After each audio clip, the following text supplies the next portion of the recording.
What's up, everybody? We are live. We're here at our Carnivore Meat Up, the War on Carbs seminar. I was going to say ceremony. That doesn't really sound right. We got some people moving. Me and my brother are big believers. My brother and I are doing a seminar together today. We're big believers in getting out there and actually doing stuff. And so I didn't want to have a seminar where I'm trying to give you charts and graphs and making it all complicated. We're going to have you lift. We're going to have you exercise. Once we're done with some of that, we're going to sit people down, communicate with them a lot about the diet, but there's not a lot to talk about. Really, there's not. Eat meat. Meat heals. I'm a big proponent of a lot of the information from Dr. Sean Baker. He's got a lot of great information. I realize that in your diet that you're going to have other things. You're going to want to eat some carbohydrates here and there, potatoes, rice, things like that. But the closer that we stay to what we were supposed to eat evolutionarily, the easier everything's going to be, the less of a reach it is. And the more that we stay in tune with the stuff that we're supposed to eat, the easier everything becomes. The easier the motivation in the gym will become, the easier your sleep will be, the easier having high energy will be, because your sleep will be better, your training will be better, and you'll feel a lot better, and you'll just feel better about yourself, and everything will become easier. So let's go check out what people are doing over here.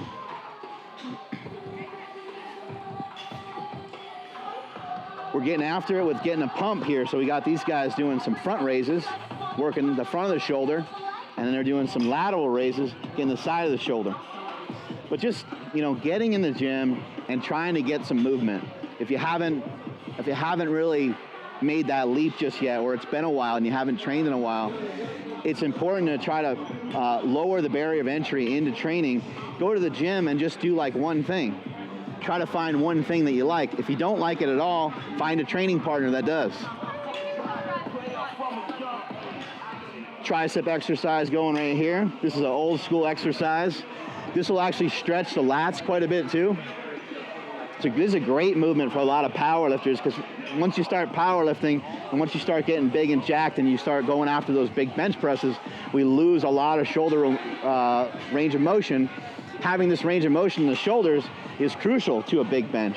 It's crucial actually to a big deadlift and a big squat as well, in just kind of keeping and maintaining, having good posture in those movements. No circuit would be complete without blasting out the biceps. Look at this shirt this guy's got going on. Wow. Got that carnivore shirt going. It's always good to, have an opportunity to meet and to get in front of a lot of the fans and a lot of the people that are here today. Maybe it's a little different than what we've done in the past, because these are people that either have lost a little bit of weight already and they're maybe stuck and they wanted to learn a little bit more, or they're people that just want to get started and just want to start heading in the correct direction. And so it's inspiring to me to have the opportunity to get in front of these people today and just help give them a little bit of boost of momentum in the right direction. I already know that they're heading that way. That's why they're here. So now it's just a little kick in the butt on the way out, and that'll spark them, motivate them, hopefully drive them all the way right through 2020. Hitting up those biceps, we're starting out with a reverse curl. There's two heads of the bicep, and we're gonna knock out both of them right here by starting with a reverse curl and then switching over to getting the hands underneath. This is also working the forearm. This is a great movement for bench press, great movement for people that have elbow pain. I think hammer curls, reverse curls, and incline curls are really, really critical to try to keep it a good, healthy elbow structure and also your shoulders. One thing I think people could do when it comes to curls is just train them heavier. They respond just like everything else. It responds just like your legs do to a squat, or your chest does to a big bench. Load up those weights. Don't be afraid to do sets of 5 and stuff like that when it comes to curls. The old skull crusher. A million different ways to do these. You can see he's reaching back behind himself. He's also doing it on the floor, which is my preferred. I like this variation probably the most. You get to actually rest the weight on the ground for a second and then drive into it again. For those of you that have elbow pain, this is a good movement because the range of motion is a little limited. It's like you're stopping before you're going all the way down. You can see he's got kind of a closer grip. In your efforts to be strong, it is critical that we attack things from as many angles as possible. So in our training here at SuperTraining Gym, we might do something like that for 2, 3, or 4 weeks in a row. But maybe the next week, our secondary barbell movement or assistance exercise might be something like floor presses for sets of 6 or sets of 8. And then 2, 3 weeks after that, we might move into something else because we're trying to attack it from as many angles as we can. And that way, we don't run the risk of developing weak points and getting stuck in the same spot in the bench press like we normally would. There we go. He's got some beefy arms right there. Got another variation of curl going on here. Keeping it simple. For today, it's mainly upper body stuff and it's mainly arm stuff. We're doing biceps, triceps, shoulders. Keeping it really simple, keeping it easy. But as we get into talking about diet and nutrition for today, the exercise component is massive for multiple reasons. But something to keep in mind and something that's kind of depressing about exercise is that it only makes up about 10% of our overall caloric expenditure within a day. However, you could forever change your metabolism because the more muscle mass that you have, the more your body will be working for you all the time. Muscle mass chews up calories. So the rich get richer in this case, right? Like the more jacked somebody is, the more caloric freedom that they have. The more freedom they have to kind of, so sometimes you got like your buddy who's like, oh man, he's 8% body fat. I don't understand why he can eat whatever he wants. Well, he can eat whatever he wants because he's at 8% body fat and his body is going to just burn up a lot of those calories maybe more efficiently than the next person.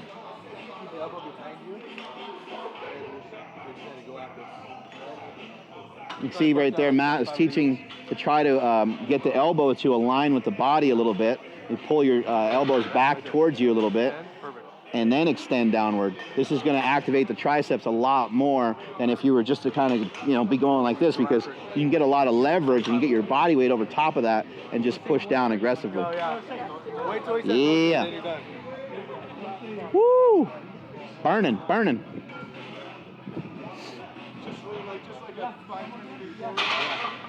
Look at this stuff going on right here. Some massive traps going on. This is, go ahead and put your arms up like you're going to do a squat. A squat? See, once he puts his arms in place for a squat, he's got a lot of different areas he could rest the bar. He could rest the bar up here if he wanted on these big old traps, or he can kind of find this nodule here underneath the trap and catch the rear delt. But a lot of this is built up through a lot of hard work, a lot of squats, a lot of deadlifts, but a lot of movements like they're working on right here, which is just a shrug. Real simple movement.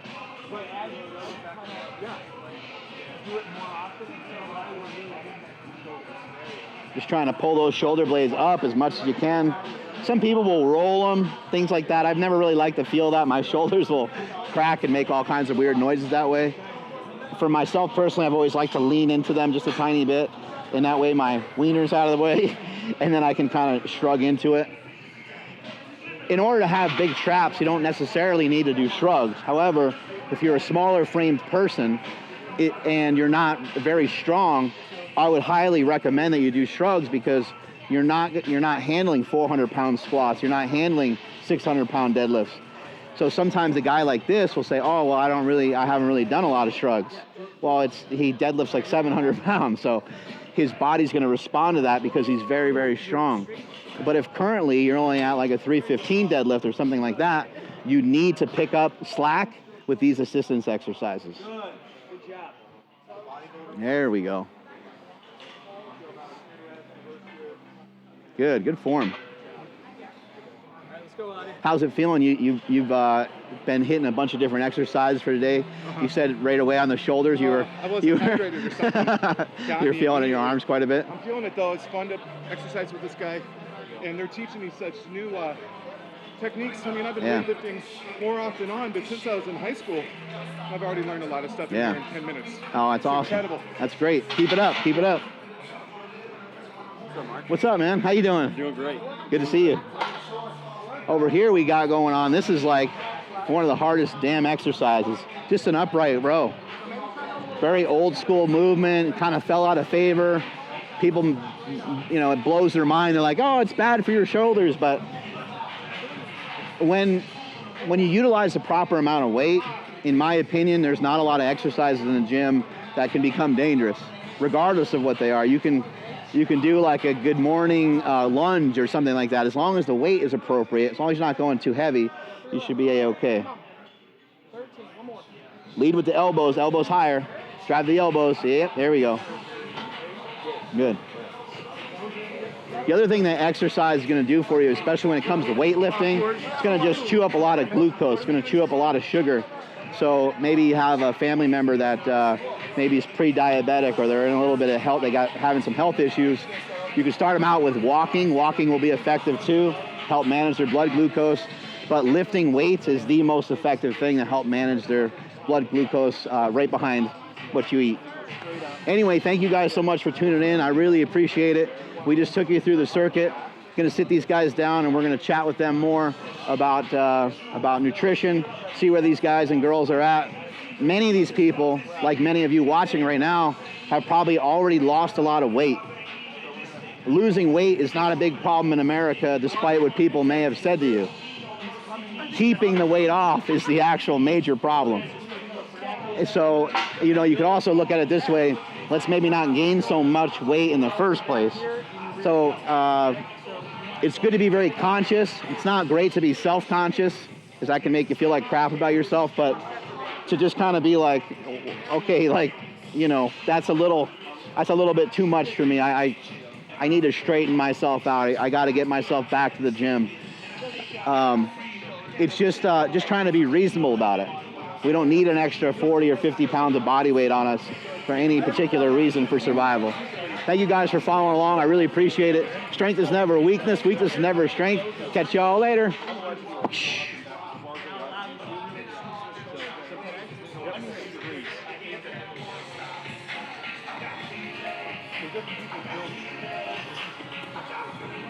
We have a decent amount of people watching, or you're not sure? You'd have to check with them. I'm not sure. What we can do is go head over to Andrew. Maybe do a Q&A a little bit?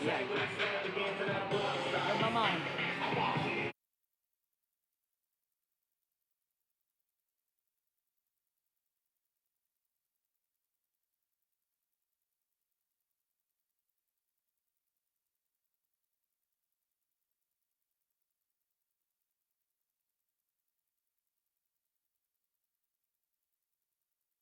Oh yeah, Mark's gonna answer any questions that are coming through the chat.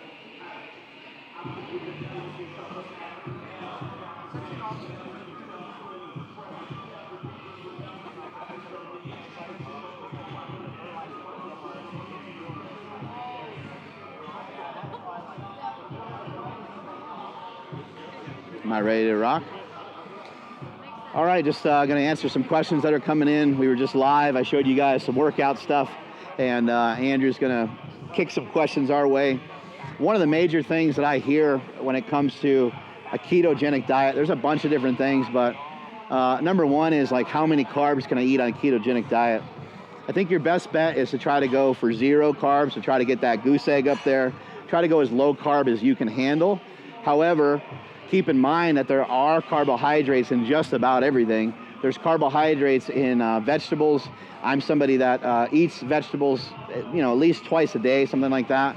But I just don't count them as carbohydrate, because a lot of times, especially the greener the vegetable, the higher fiber content that's in there. Fiber doesn't react, it doesn't cause your insulin levels to spike and things like that. So it's not really, it should maybe be called something else. It's not really much of a carbohydrate at all.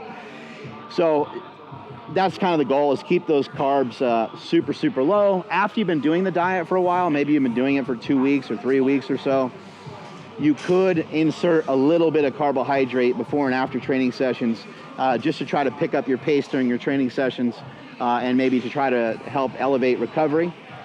Another question we get asked all the time is, can I overdo protein? Because people think that protein magically turns into like carbohydrates.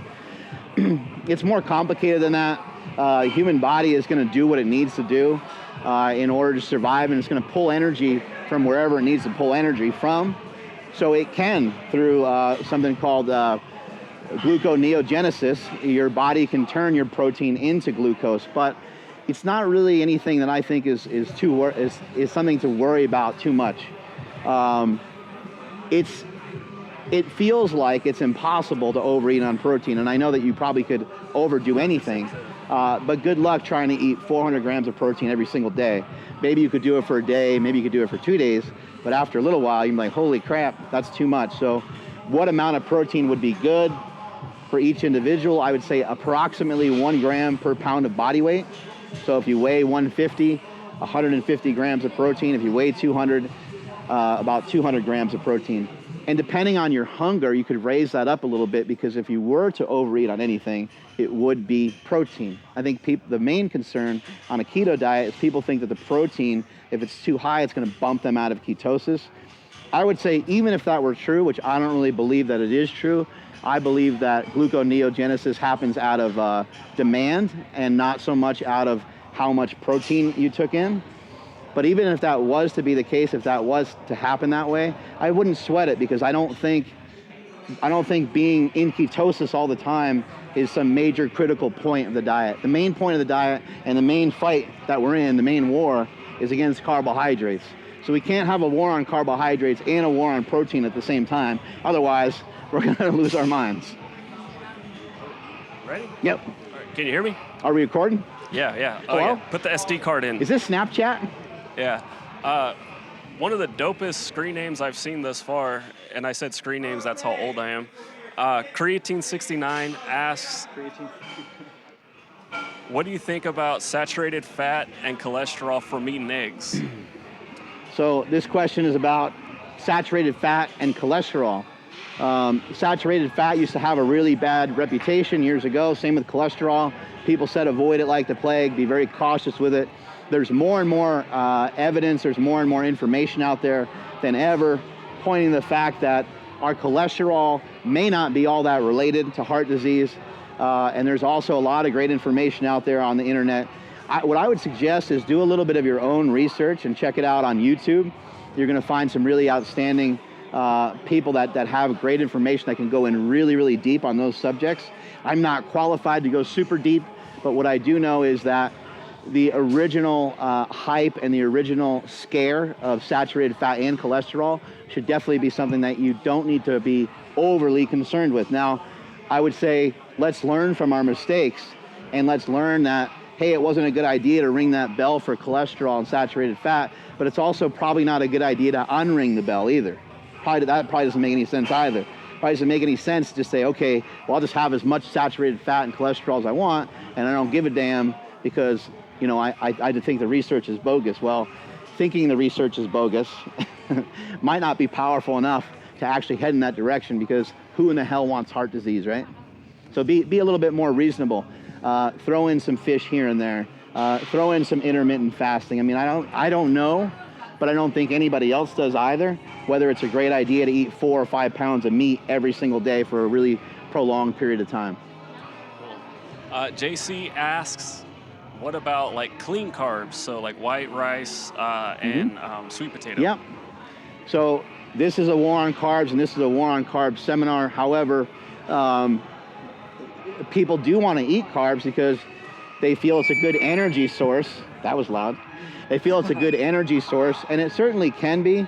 But one of the goals of a ketogenic style diet is to get your body in a transitional, get your body to transition over into burning more fat, to burning more of your body's stored fat, and more of the fat that you intake from your daily calories.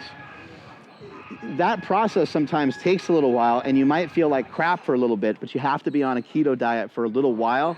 It's probably one of the main reasons why people don't really ever choose a ketogenic diet, because it's the only diet that takes time to even get into. It's like you're not even on the diet until you're 2 or 3 weeks in. And so that's disheartening to a lot of people, and it's very difficult. But once you get fat adapted, and once you're used to running off of fat, you'll actually feel better without the carbohydrates than you do when you bring them back in.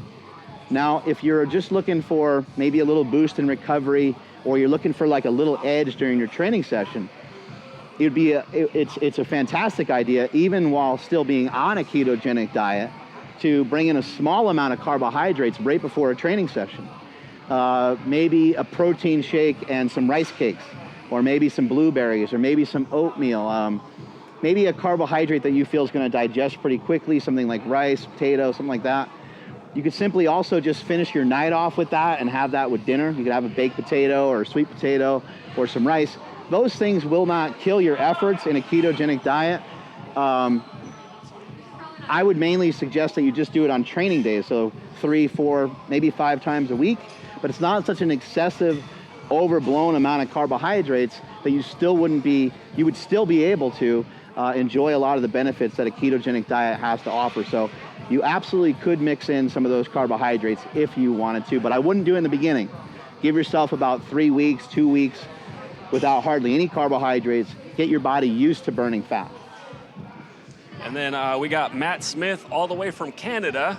What? He's asking, what about trying to gain strength while on a keto or carnivore diet? Trying to gain strength on any diet usually isn't a great idea, because most people go on a diet to lose weight. Gaining strength is over here, and losing weight is kind of like over here, and the two are going to line up. If you keep dropping weight, you're going to continue to lose a little bit of strength. It's not like an energy deficiency. It's not anything like that. It's not like, oh, I don't feel strong enough. It's literally that you're losing leverages. If you were to put on like 4 pairs of elbow sleeves, 4 pairs of strong sleeves, and you were to bench press, that would feel amazing. You'd feel like, oh man, I can launch that weight up all day long. So because you have that extra size on you, right? It's like artificial size. Well, having carbohydrates in your system, they help hydrate the muscles. And so when you're on a diet that is rich in carbohydrates, your cells and your muscle bellies are full of glycogen, which just feels a little bit better, number one. And number two, you probably just weigh a little bit more. So you'll notice, a quick test to see how closely related your body weight is to your strength, lose 5 pounds and go hit some pull-ups. It's like, boom, right away, you're way stronger, right? But the reverse happens when we're trying to lift more weight, because mass can help move mass. The other way to help eliminate that is just to get bigger and get more jacked. But that's very hard to do without PEDs. That's very hard to do like in a short period of time. That's going to be like over the years that happens. I don't believe it's a great idea to pursue getting stronger while on any form of diet. I think the number one thing you need to do when you're pursuing a diet, you need to have a singular focus and a direction of that diet. What is this diet for? If the diet is to increase strength, I would not even select a ketogenic diet. I wouldn't select a carnivore diet. However, you can use those styles of diet and do that about 90% or 80% of the time, and you can bring in some carbohydrates around your training sessions, help elevate. But I think there's better options when it comes to strength training. I think a bodybuilding style diet or Stan Efferding's vertical diet, I think those are much better choices in terms of gaining strength, because if I'm being totally 100% transparent here, I believe you want an overabundance of nutrients and calories in your system when you're trying to be as strong as possible, and getting bigger is one of the fastest ways that you can get stronger. Next question. Our friend Jason asks, what do you think about the keto flu? This question is from Jason. He's asking about the keto flu. So it's my understanding that keto flu, sometimes you can get on a ketogenic diet and you can really feel like dog crap. It's my understanding that keto flu is not from an abundance of ketones, which I think most people thought that was the case originally. Like you ate so much fat, you just felt like crap because your body's turning the fat into fatty acids and your body's turning the fat into ketones. But really, normally what you're gonna feel like crap from is the absence of carbohydrates. You've had these carbohydrates for years and years, and you really love them. You want to see what I'm talking about? Try just not drinking coffee for a few days if you're a coffee fan, or try not having any caffeine if you're a fan of caffeine. And maybe like that same day you get a headache because your body's like, we need that. It's kind of, you're getting addicted to it, right? So you might have some strong addictions towards sugar, might have some strong addictions towards carbohydrates. One thing that can help with keto flu is, number one, make sure that you're hydrated. Hydration doesn't mean that you just drink a lot of water, because drinking a lot of water in some cases can dilute some of the electrolytes in your body. So you want to make sure, on top of consuming adequate amounts of fluid, you want to also make sure that you have sodium, magnesium, potassium. You could do that through some supplementation, or you can do that through paying attention to what you're consuming and making sure it has some of these minerals in it. If you're on a carnivore style diet, you're going to be getting some potassium and some minerals from the meat, but you're also going to want to salt the steak as well. And steak and really any living thing, whether it's red meat or whether it's a green, has potassium and other minerals in it that can help you stay hydrated enough so you don't get that keto flu. And then lastly, another trick that you could utilize, fruit is really rich in potassium, but most fruit is not okay on these lower carbohydrate diets.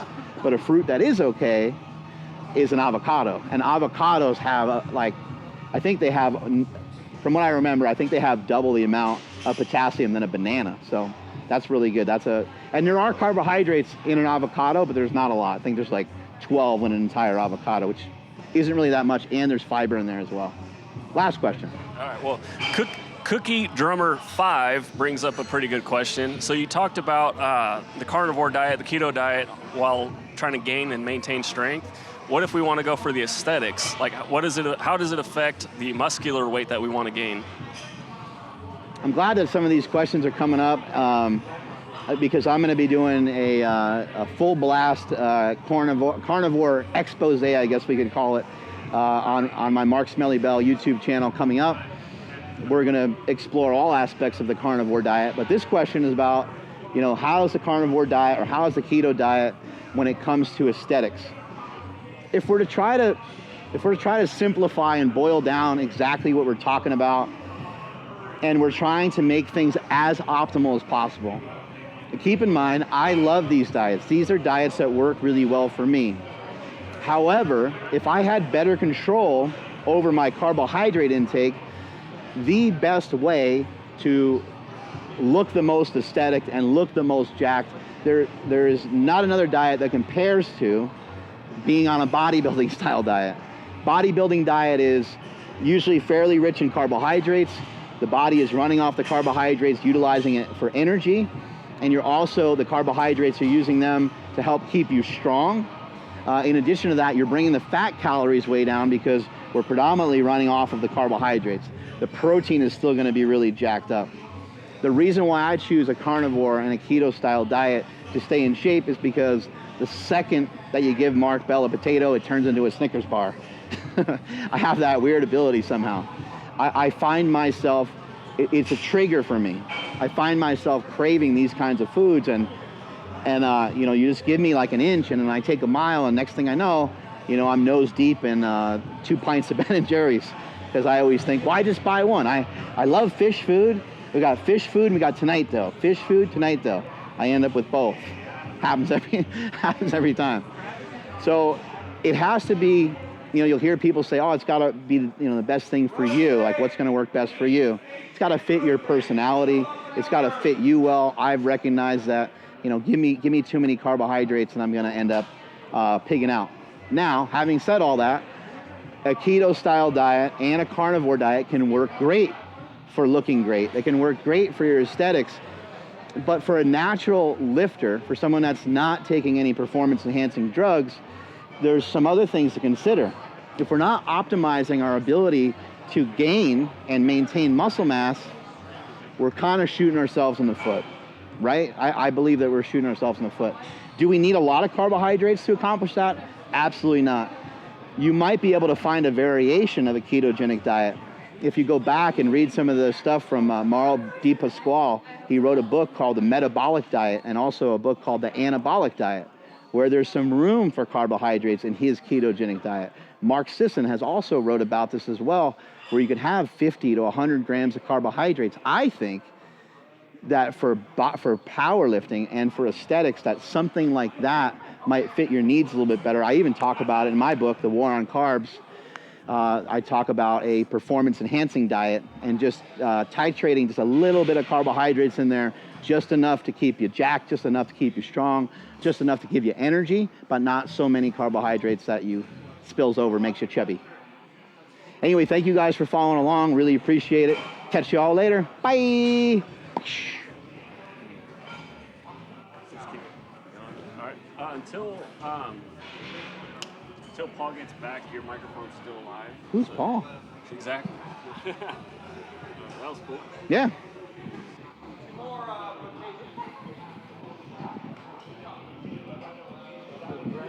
Getting everybody jacked? Oh, yeah.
Are you down to like hold this so that way we get some audio?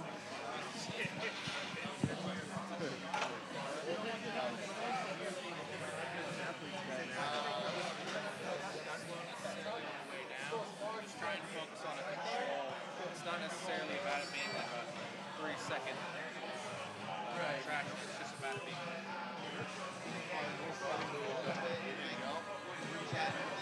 I'm actually Tracy. So it's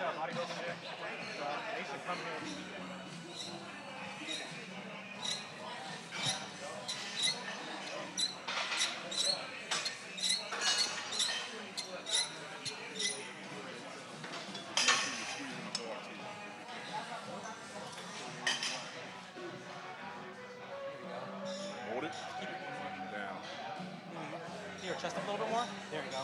Keep that locked in right there. Squeeze, hold. There you go. A little bit storm the way down. This is my favorite.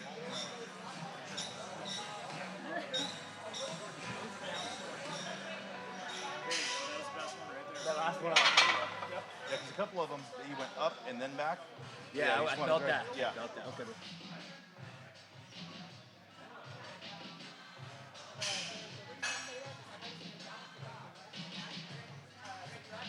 You try to keep your torso neutral.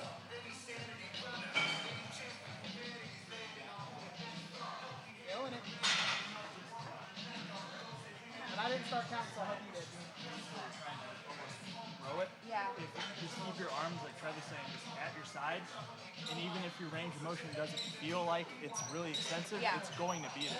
So you just kind of want to keep them like you're deadlifting, Yeah. like right at your side. You're going to stand up with the weight. Good. Right there. And now just move your shoulders up and back. All in one motion. Up and back. There you go. Perfect. Right there. Yep. Okay. Cool? Yeah. All right.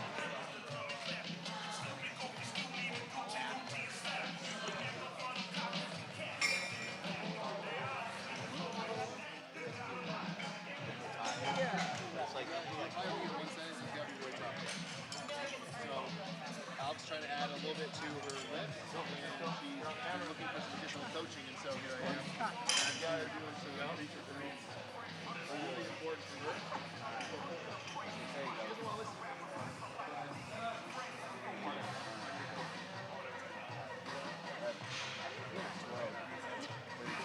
Oh yeah, you know Max, right? Max is 15. He's awesome. What do we got 17, going on at this station? 18, What are you 19, 20. I'm looking for the full extension up on the shoulder press. I'm looking for them to get a little comfortable on the grip, and for them to just really push that drive. So that's what I'm looking for right now.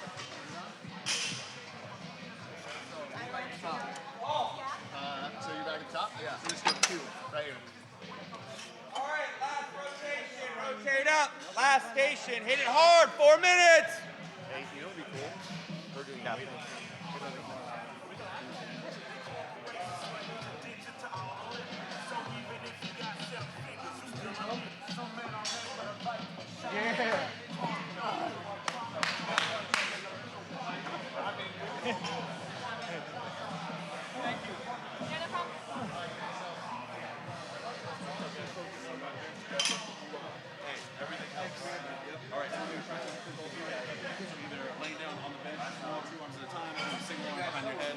Press 2 arms at a time. You're doing 3 sets of 15. You're doing it in your own time, so don't feel the need to go back to back. And we're just going to go ahead.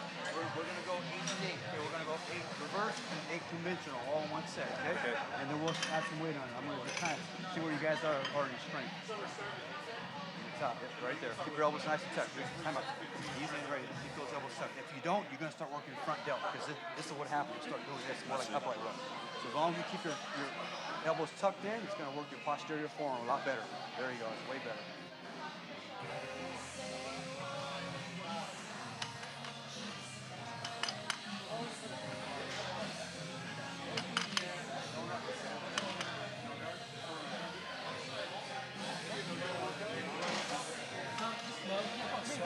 Three counts is a good number. So here, pause it. 1, 2, 3. Now I'm gonna 3 minutes.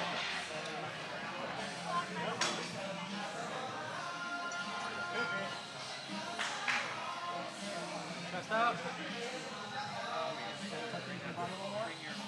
Good. Back. A little bit slower on the way down. 3, 2, 1. Up. 3.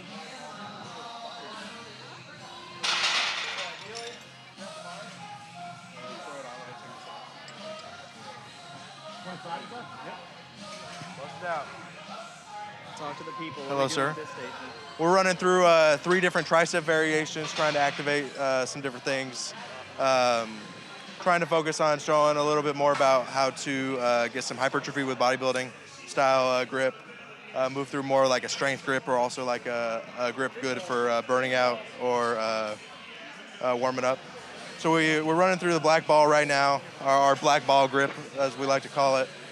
This is more of like something we'll do for overloading The grip itself weighs about 10 to 15 pounds, so we can throw a little bit more weight on the stack, look a little bit cooler while we move a little bit more weight and really get on top of it.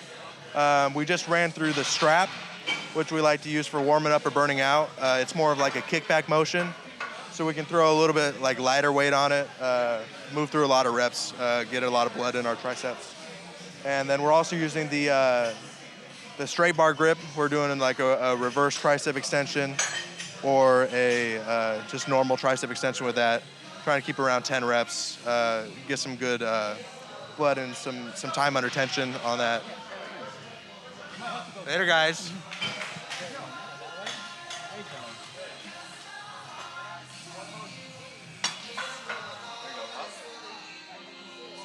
Up and then squeeze. Up and squeeze. Up and squeeze. There you go. Up and squeeze. Up and squeeze. Good. There you go. There you go.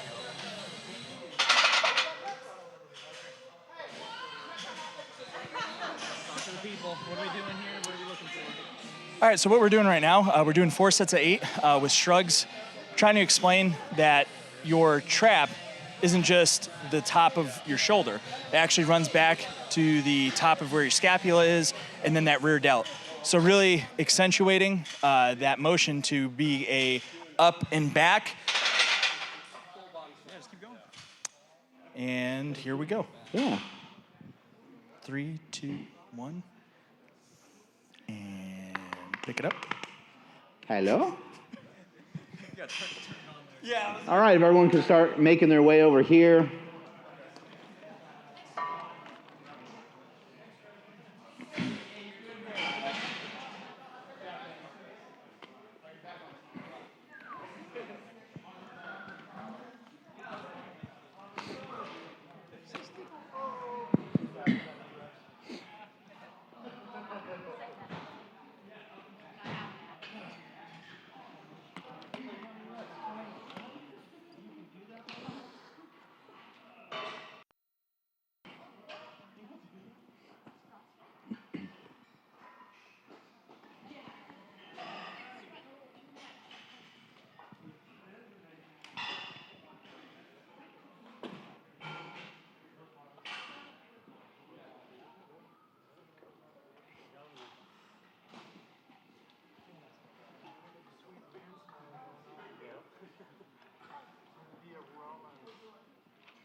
The meat sweats, I like that. There we go.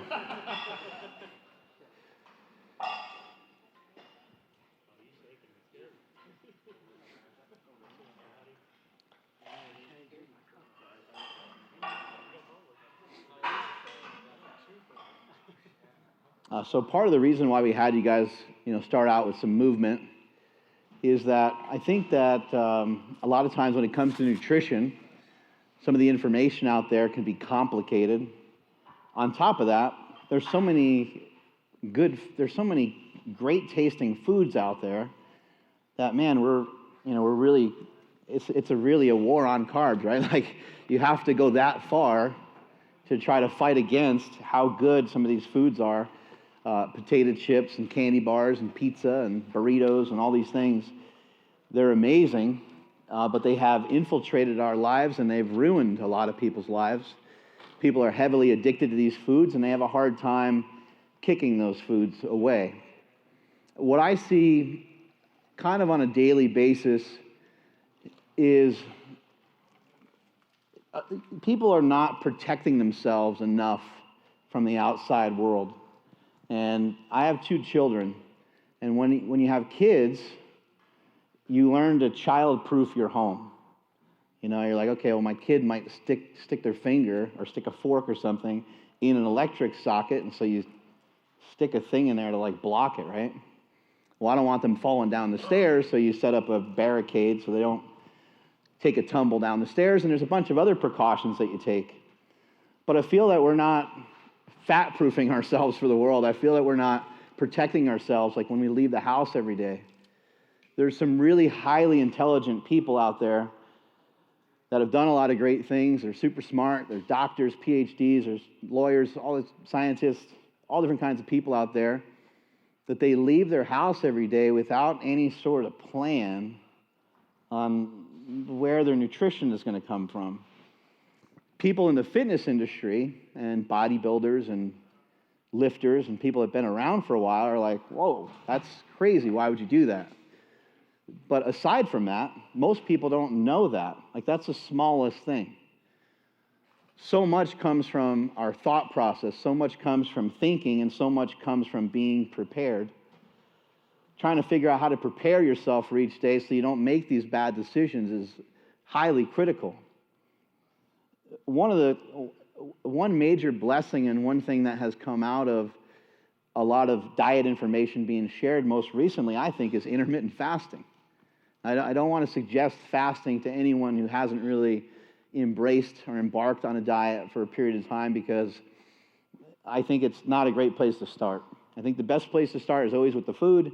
Get used to the food. Eat as much of it as you'd like. Once you decide what foods that are going to be available to you, eat as much of them as you want, with just go for it. Just eat literally as much as you want for a little bit. And you get used to those foods. You get acquainted with those foods, and you quickly realize, I really can't overstuff myself with protein because protein's too satiating. You get too full. And maybe if you're eating like steaks all the time, your jaw's even tired. Like, man, I can't even chew on any more steak, right? So when you are eating the foods that we're supposed to eat, you really only want to eat a certain amount of them. When the foods that we're not supposed to eat start to infiltrate and start to come into the picture, everyone has room for a donut. There's always room for dessert. You even do what I call grow a second stomach. When you already ate dinner, your body, your brain, everybody from head to toe is like, dude, that was great. That was really cool. Good meal. And then like 5 seconds later, something sneaks in. It's like someone whispered in your ear. Like, what the fuck was that? You should have a candy bar. You're like, whoa. Right? And then the next thing you know, you somehow end up rummaging through your pantry, and there you are, right? That is actually very understandable behavior. And for that to happen to everybody occasionally totally makes sense. What's not acceptable and what doesn't make any sense is to leave your house every day without a plan, because that's free. Thinking is free. You could have $1 million idea in your head right now. That's free. That's free to you, but we don't place value on that. We only place value on stuff that costs a lot of money, right? I mean, even think about this gym. This gym is free, and we only have about 50 people that come here, because people like halfway don't even believe that it's free, and they don't understand it, and they don't place value on that. But if I made the gym $200 a month and said that I give you some programming, the place would be packed, and we'd have to turn people away all the time. Thinking is free, and I think that people are neglecting it. They're not doing enough of it. How about some just simple a simple thought process towards how can I just be a little healthier today? How can I make a decision that sets me forward in the right direction? The lack of thinking, I think, is what has got us painted into a corner and got us in a very vulnerable position, to the point where you go to work, it's now 11 o'clock, and all you can think about is lunch. Like, where am I going to go to lunch? Where are we going to go to lunch? And you try to go to different people's offices, like, where are we going to lunch? Where are we going to lunch? You want to go to lunch? And that's all that's on your mind is lunch, right? And you're so excited about it, but you don't have that much time. Your boss doesn't want you gone for too long, right? And so just even the act of going to lunch is not a smart thing to even get involved in, for multiple reasons. It's giving you too much stress because you don't know where you're going to eat. You had a conversation with yourself last night, or maybe even with your wife, that you're going to stop being fat. But that has now subsided because now you are starving. You're really hungry. Now you're thinking about a burrito. You've already let these influences come in from the outside to infiltrate your brain, and now it's got you kind of thinking down the wrong path already. Then you go out to lunch. You eat something you're not supposed to. You probably feel pretty guilty about it, or maybe you feel pretty good about it. Probably feel at least a little guilty about it when you think about it later on. You're like, oh shit, starting on Monday. Like, that was, okay, that's 4 Mondays in a row that we tried to start on Monday and we've screwed up again. But I'm going to wait till next Monday because Tuesday there's a birthday party And Thursday night football is this week, and my favorite team is on. And then Saturday, there's a bowl championship football game on. And then on Sunday, there's more football on. So I'm just going to keep eating and keep doing all these things that I promised myself I wouldn't do. And there you are, gaining a pound, 2 pounds, and so on. And it's a vicious cycle that kind of keeps happening. But where we need to be more protective than anything is with our thought process. So the foods that we're eating are contaminating our world, and they're contaminating your thought process, because when you don't eat correctly, you normally don't sleep correctly. When you don't sleep correctly, we know that you don't think correctly. When you're not sleeping well, you're not training well, or you're not eating well, then the act of trying to get into a gym and get some energy, some extra energy, where's this extra energy going to come from? You're not sleeping and you're not eating very well. Being obese is a micronutrient deficiency. Being obese is a micronutrient deficiency. You overconsume foods, but because you eat the wrong foods, you don't even have the micronutrients necessary to put all the pieces of the puzzle together to help you think each and every single day. And then because it's infiltrating on your sleep and it's interrupting that, it's starting to infiltrate everything else, and you're always behind. You're always trying to catch up. You're rushing your way out the door in the morning. You're yelling at your kids to wake up. You're blaming them that you're late for work or late to drop them off because you're trying to all the time, right? And there's probably a better way to do things. You could probably slow down a little bit, and you could probably just think. With my own children, I've sat them down many times and had conversations with them. Okay, why are you guys fighting, right? And I let them talk it out. And they start getting all loud and getting all crazy again. Okay, we're not doing that in this house. That's not what this house is for. This house is for fun. This house is to share good times. This house is for loving each other. And yes, there'll be little fights here and there, but we don't do that here. There's no reason to do it. A couple weeks go by, boom, happens again. My wife's yelling at the kids, and the kids are yelling at her, and shit's getting chaotic. So everybody back down again. All right? As somebody who is a leader, somebody who's a coach, you're going to have to repeat yourself often. You're going to have to repeat yourself often to yourself every single day when things get chaotic and things get a little bit crazy. You'll have to say, no, okay. That thought for that damn burrito is in there again. I'm not doing that. When I've had these conversations with my children, people look at me like I got two heads. They're like, that really worked? I'm like, yeah, it worked. I've been talking to them like that since they were 3 or 2. I've been talking to them that way forever. I've been just treating them like adults. I'll say, well, what do you have to say? And then they say it. I'm like, okay, well, that makes sense that you're mad at him because he stole your toy. Jake, why'd you steal her toy? And then we'll go back and forth, and we'll actually try to make sense of it and calm everything down. All right, well, how about we just get 2 of those damn toys or whatever it is, or we ban it from the house or something, or whatever it is we got to do to try to make that situation a little bit better. But I think we have to just take things a little bit more seriously, and you have to protect what's yours more seriously. Why are we in a world right now where it's more acceptable to be 400 pounds than it is to eat a steak with no sides at a restaurant? Why is that weird? Why can't I just, I'm paying for the food. Why can't I just get the food the way that I want it? Why can't I order a steak and some salmon at the same time and not have it be this giant ordeal where they put a giant spotlight on my table and they come over the microphone and say, what the hell did you say you needed to order? It feels like that, right? You're like, oh man, Jesus Christ, I didn't know it was going to be like this. So it is important, though, that you protect your space, and it's important that you maybe camouflage yourself a little bit so you don't have to be in these weird situations and weird predicaments. And the way that you can protect yourself and the way that you can put a protection thing on your sockets that are around the house like you would for your kids is to eat before you go out. Maybe even eat after you go out. But whatever you do, just don't go off your diet. Like make some compromises with yourself. Talk to yourself about it. Say, all right, well, we're going to that restaurant. I know they don't have stuff for me to eat. There's like not even really anything that's on my diet. And then right there, you get in a panic mode, and then you're like, well, maybe I'll just say screw it for tonight because I've been dieting for 3 days, I've been exercising, I deserve it. And you start having that conversation with yourself, and now you know you're already going to slide downhill. But what would be wrong with, we know that protein is the most satiating. We know that you can do something called protein leveraging.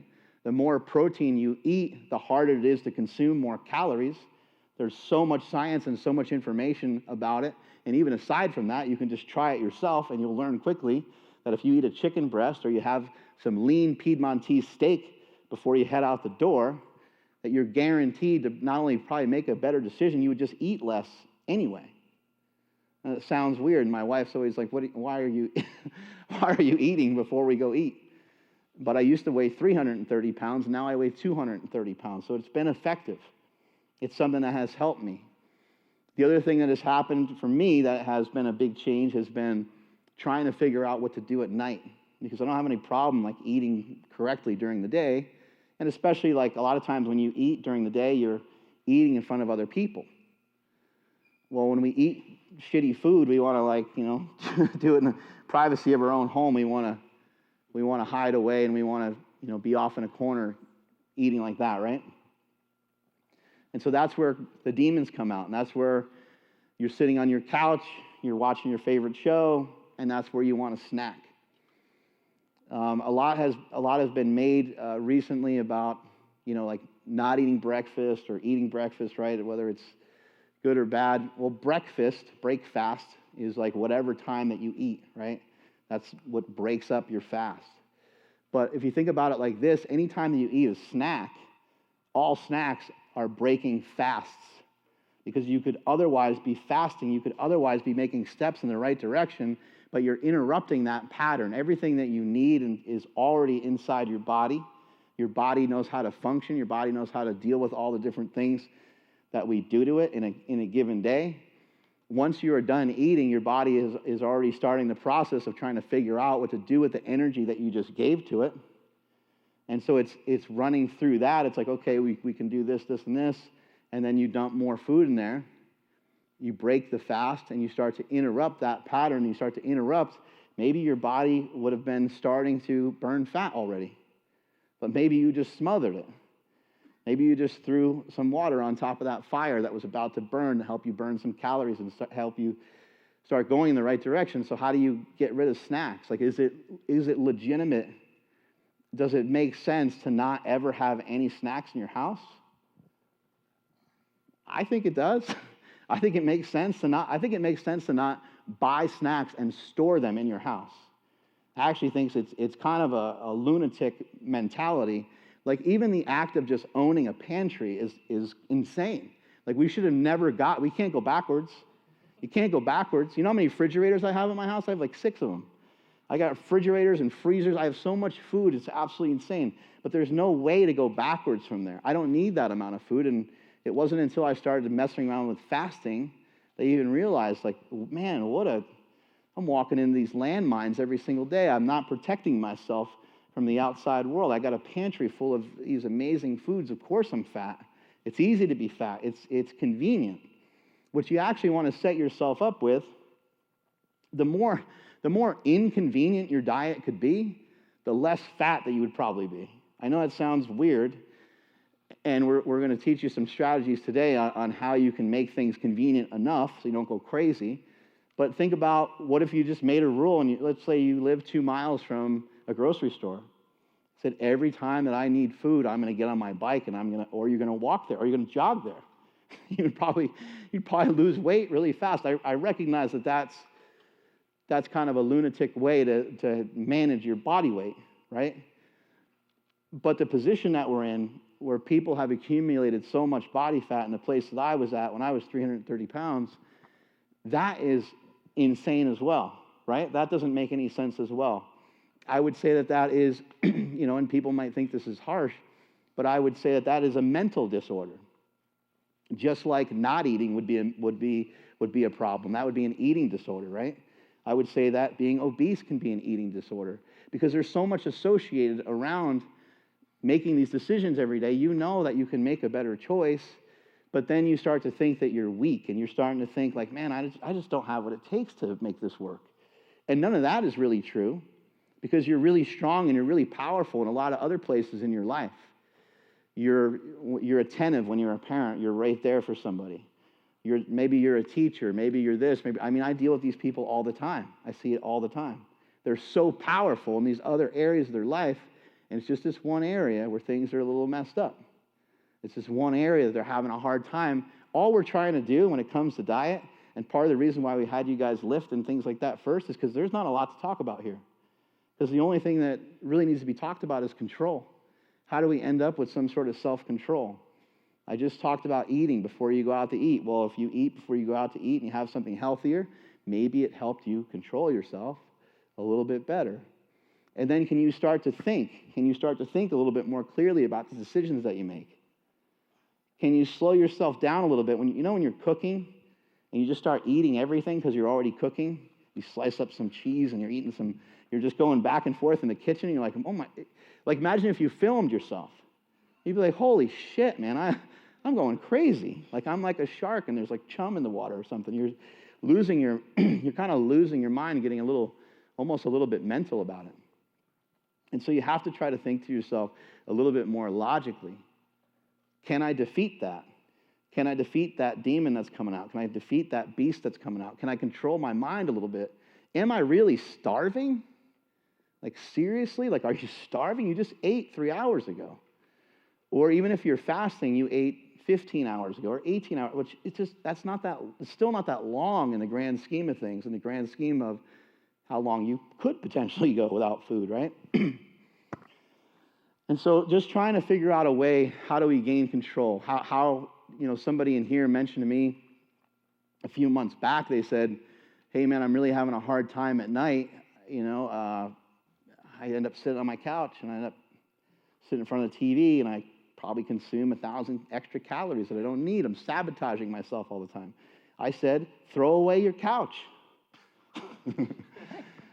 I understand, again, that throwing away your couch sounds crazy, but what if it could change your life forever? Would it still sound crazy?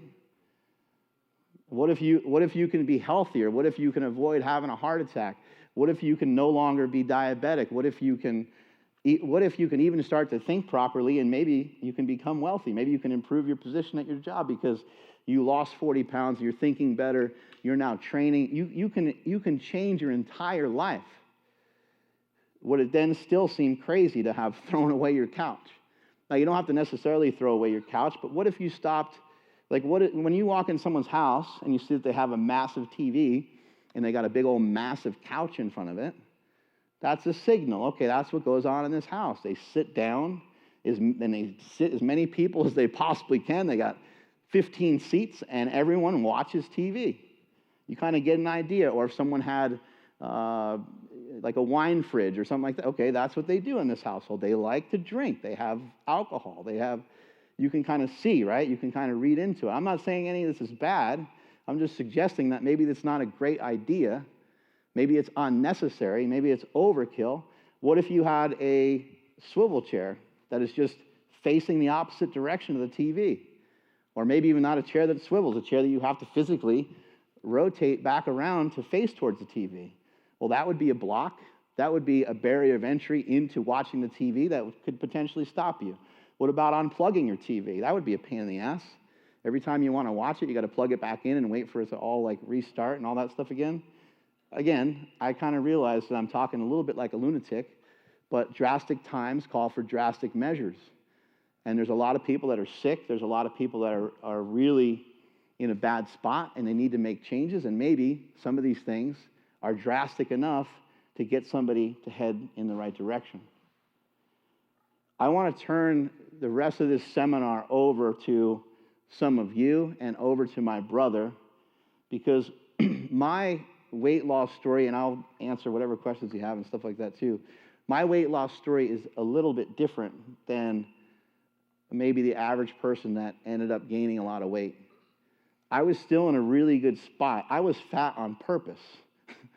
The problem with me being fat on purpose was I got trapped there, and I had a hard time getting out of it. And so I halfway understand what some of you may be going through. I halfway understand the obesity epidemic, but I don't really understand because I've never been depressed for being fat. I was never the fat kid. I did gain weight. I was heavy, but again, I was heavy for a purpose. I was heavy to try to break some all-time records in powerlifting, and some of it worked out really well. But I did get kind of stuck there. I'm having my brother share his story with you. I think that you guys will find it motivating. I think you guys will find it inspiring. So here is Chris Bell. Thank you, Smelly. Hey, guys. First off, I want to thank my parents for coming. And I also want to acknowledge somebody that's here that's really special to me, my buddy Hadi Dumas. I want you to stand up real quick. You guys might know him from Instagram as a carnivore chef. And the reason why I'm pointing out Hadi is just really simple. If you guys are sitting here thinking, I could never do that. I could never just eat meat. I could never get in shape like that. Oh, it's too hard. You got to work too hard. This guy works a full-time job, has 2 kids, and did it on a budget. So if anybody here thinks that they can't do it, please go talk to Hadi, and he will change your mind pretty quickly.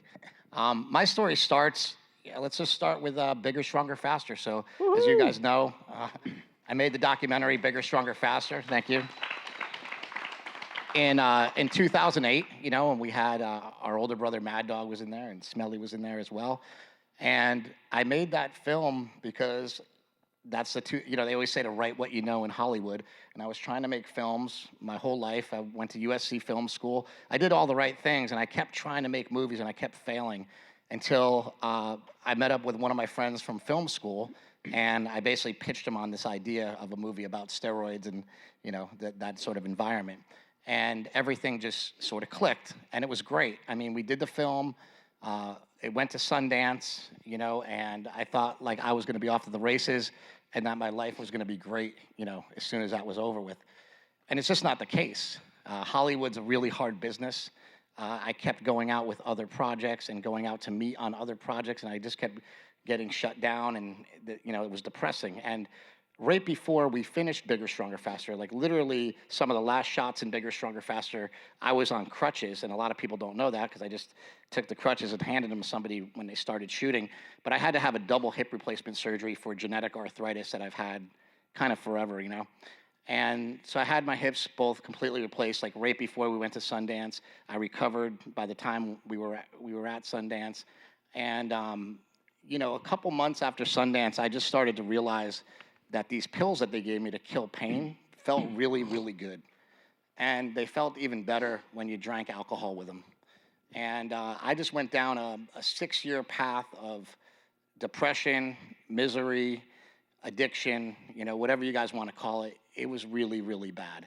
And the thing that kind of shocks me the most, and the thing that's just kind of the most confusing to me that I can never figure out, is when our brother passed away. So 9 months after we made Bigger, Stronger, Faster, our older brother Mad Dog passed away. And when he passed away, I said to myself, I'll never go out like that. That'll never happen to me.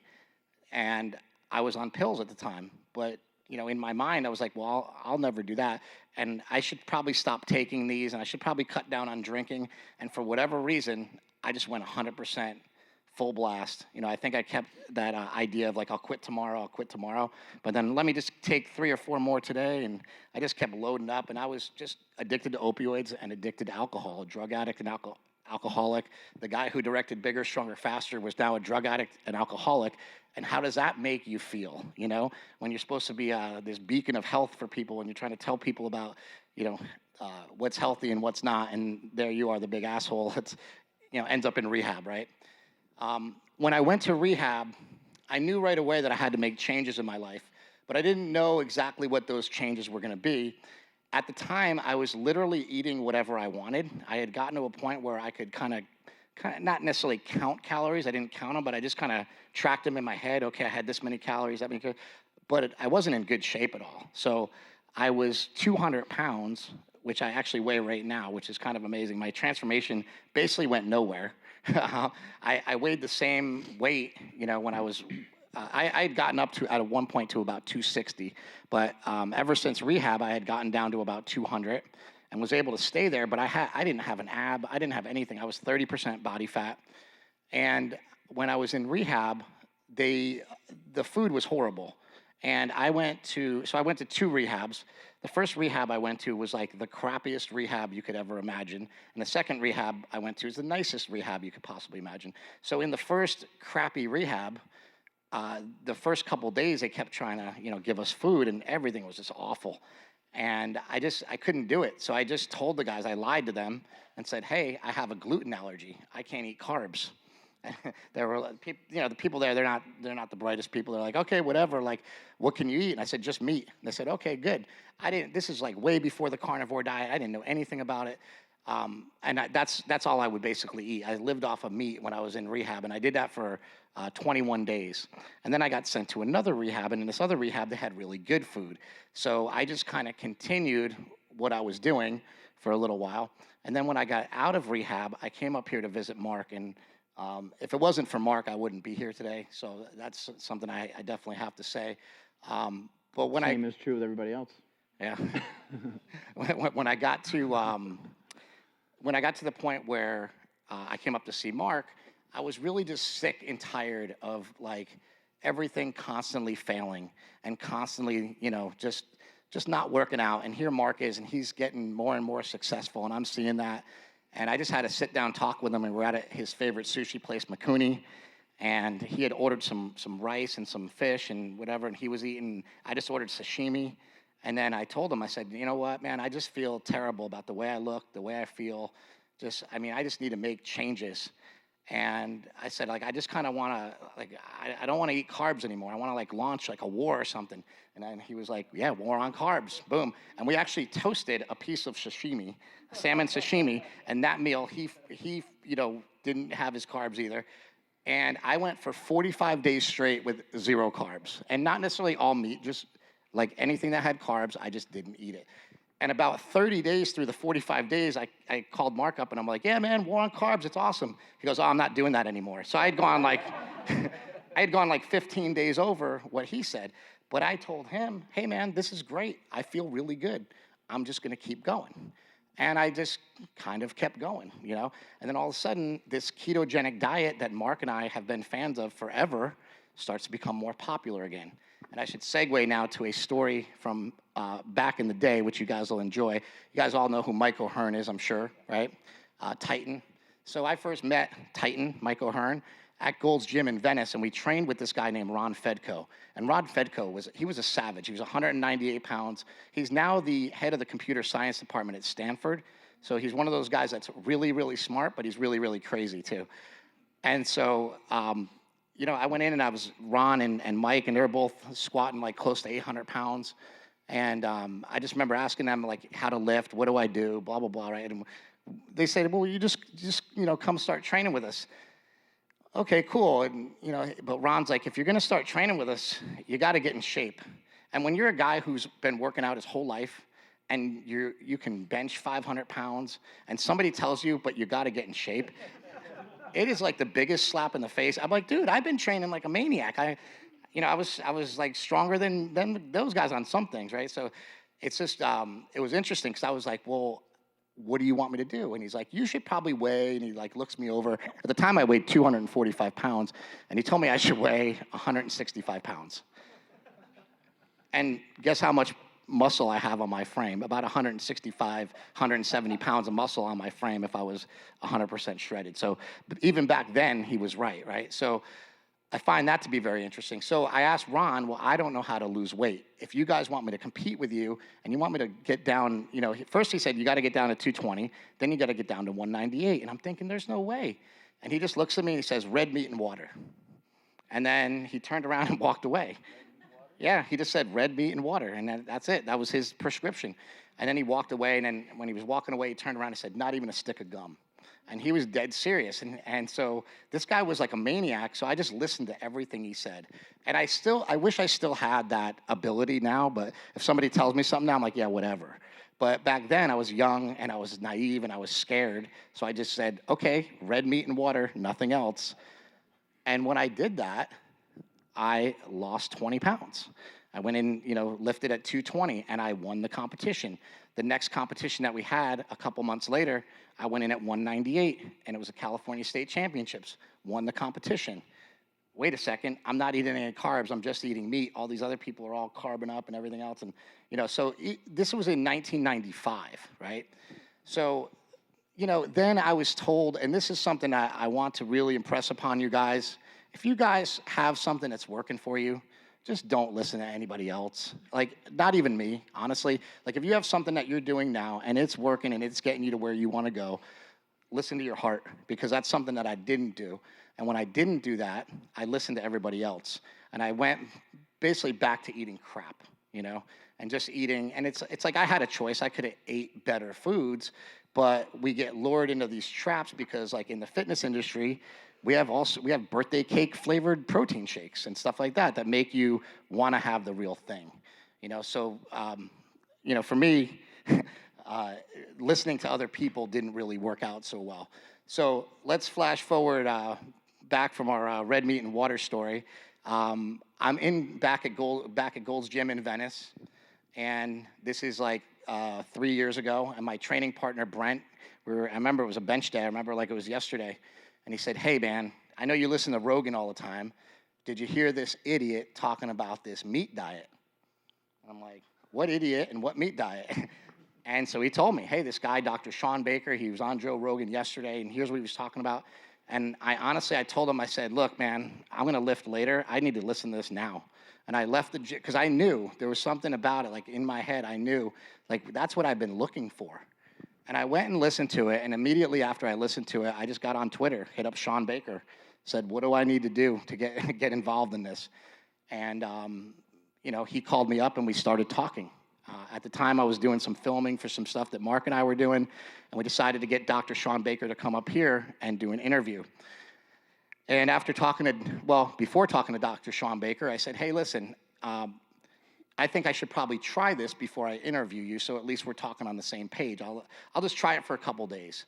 And he's like, "Well, you're going to need to do more than a couple days." He's like, "Why don't you do it for like at least a month?" And I'm thinking like, oh, now I'm locked in, right? Because you don't want to tell him no. So I was like, "Okay, cool, I'll do it for a month." I did it for a month, and at the time I was on a ketogenic diet. I had lost a fair amount of weight. I had started getting lean. I think I might have, at that time, had posted like a couple pictures online with no shirt on, which to me was like a giant step. So I come from like, even when I made Bigger, Stronger, Faster, I would never take my shirt off in front of people, ever, because I didn't look good, And I knew that. I knew I was hiding shit under there, And so, what was I gonna say? I lost my train of thought. I don't know. Where was I? Okay. Okay, cool. Yeah. So anyway, Sean Baker. I end up interviewing Sean Baker, and he explains to me and Mark, all the ins and outs of the carnivore diet and whatever. And I do that, and all of a sudden, I just remember calling Dr. Baker and saying, "You know what? My knees don't hurt as much anymore. My hips don't hurt as much anymore. My back doesn't hurt as much anymore. Now, it's not pain-free, but I feel a lot better." And at the time, I was also using Kratom, or our product, Mind Bullet, along with it, and that really helps take the edge off. And I should say that that's the original thing that helped take the edge off, that actually allowed me to stick to the diet, I believe, because I've always had problems sticking to diets. I don't know if you guys have that issue. I think everybody has a problem like sticking to the same thing, over and over every day.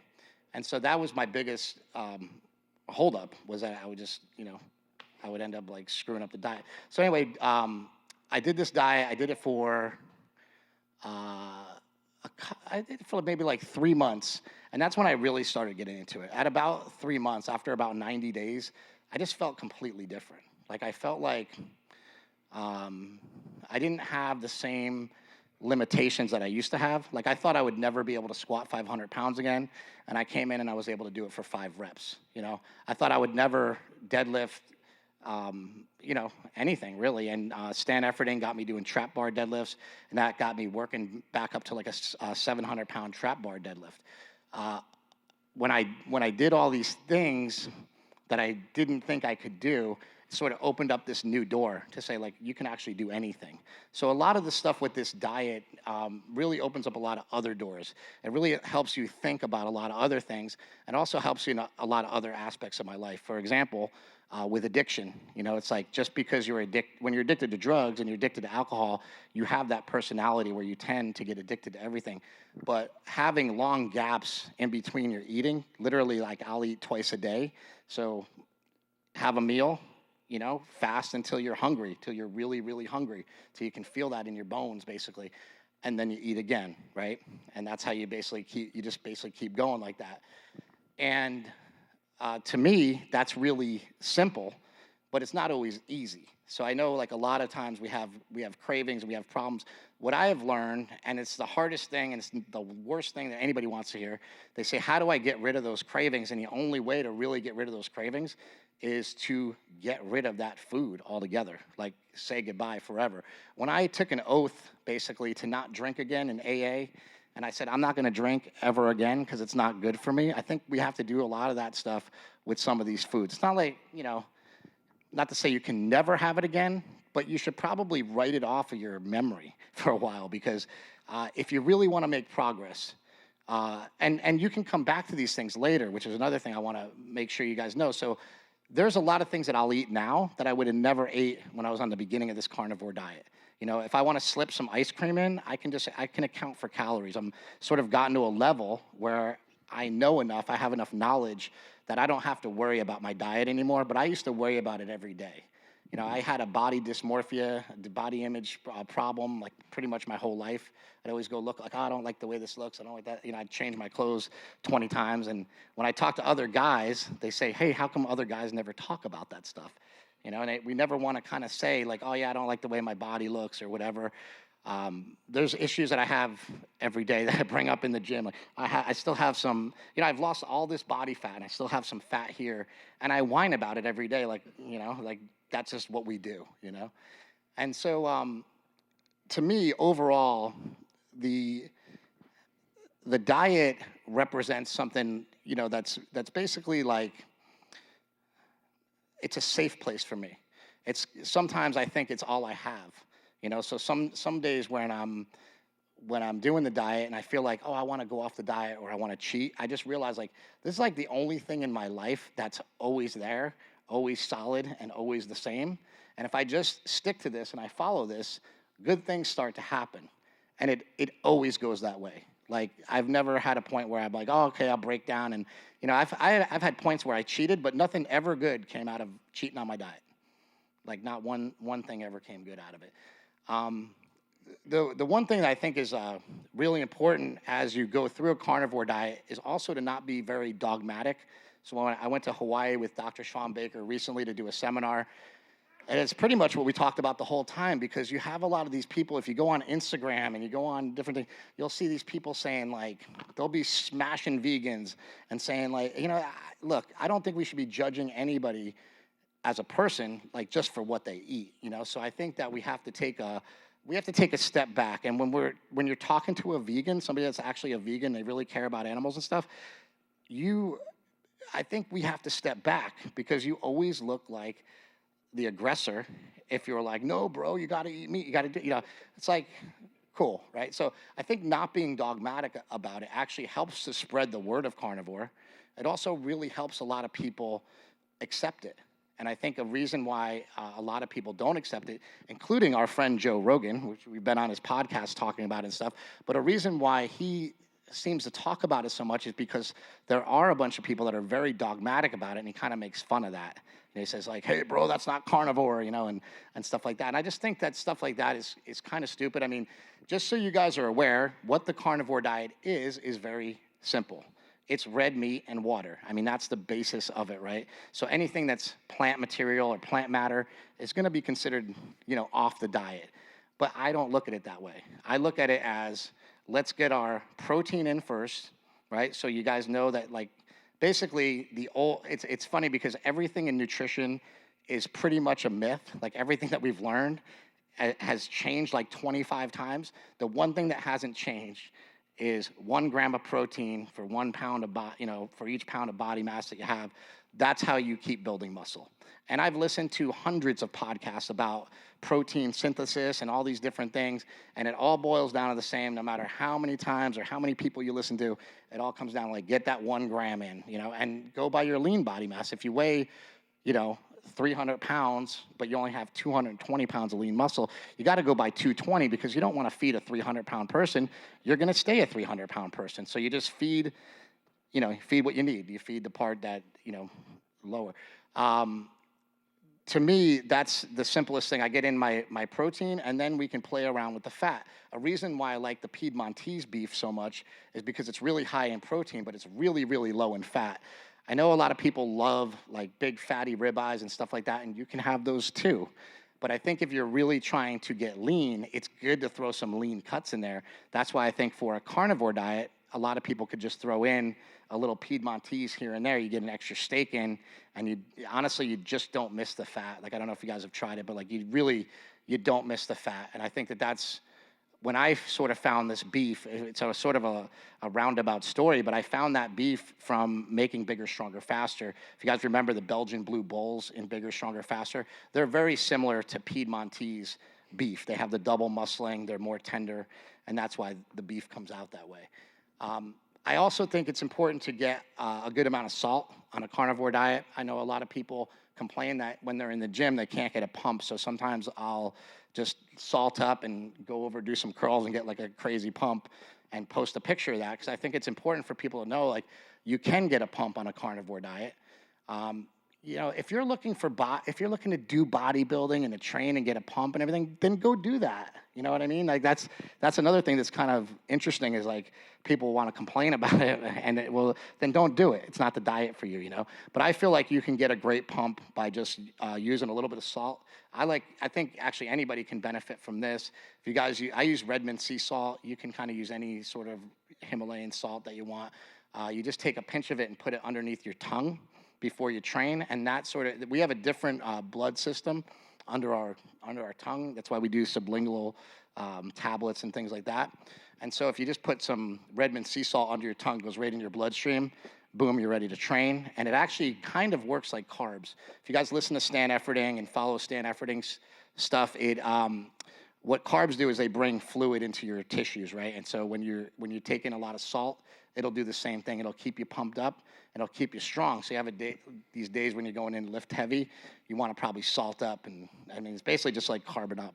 And a lot of people neglect to do that too, and so they forget about it, and then they complain about not having energy.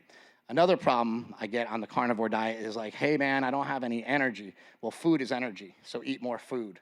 Eat more fat, get more fat in your diet. So sometimes that's something that's lacking, right? So the interesting thing about a carnivore diet is that using certain components like Piedmontese is basically all protein. So you can kind of control, you can control things better if it's not like all mixed together all the time. So that's why I like using Piedmontese, and I kind of go up and down with my fat. And then also like some days, and this is just a great thing to keep in mind, some days you're gonna eat a ton.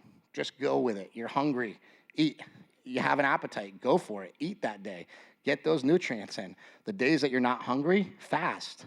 I think that's really important to just like listen to your body. Your body's saying, I am not hungry, I don't need food right now. So just listen to that and go, I'll wait till it tells me it needs food.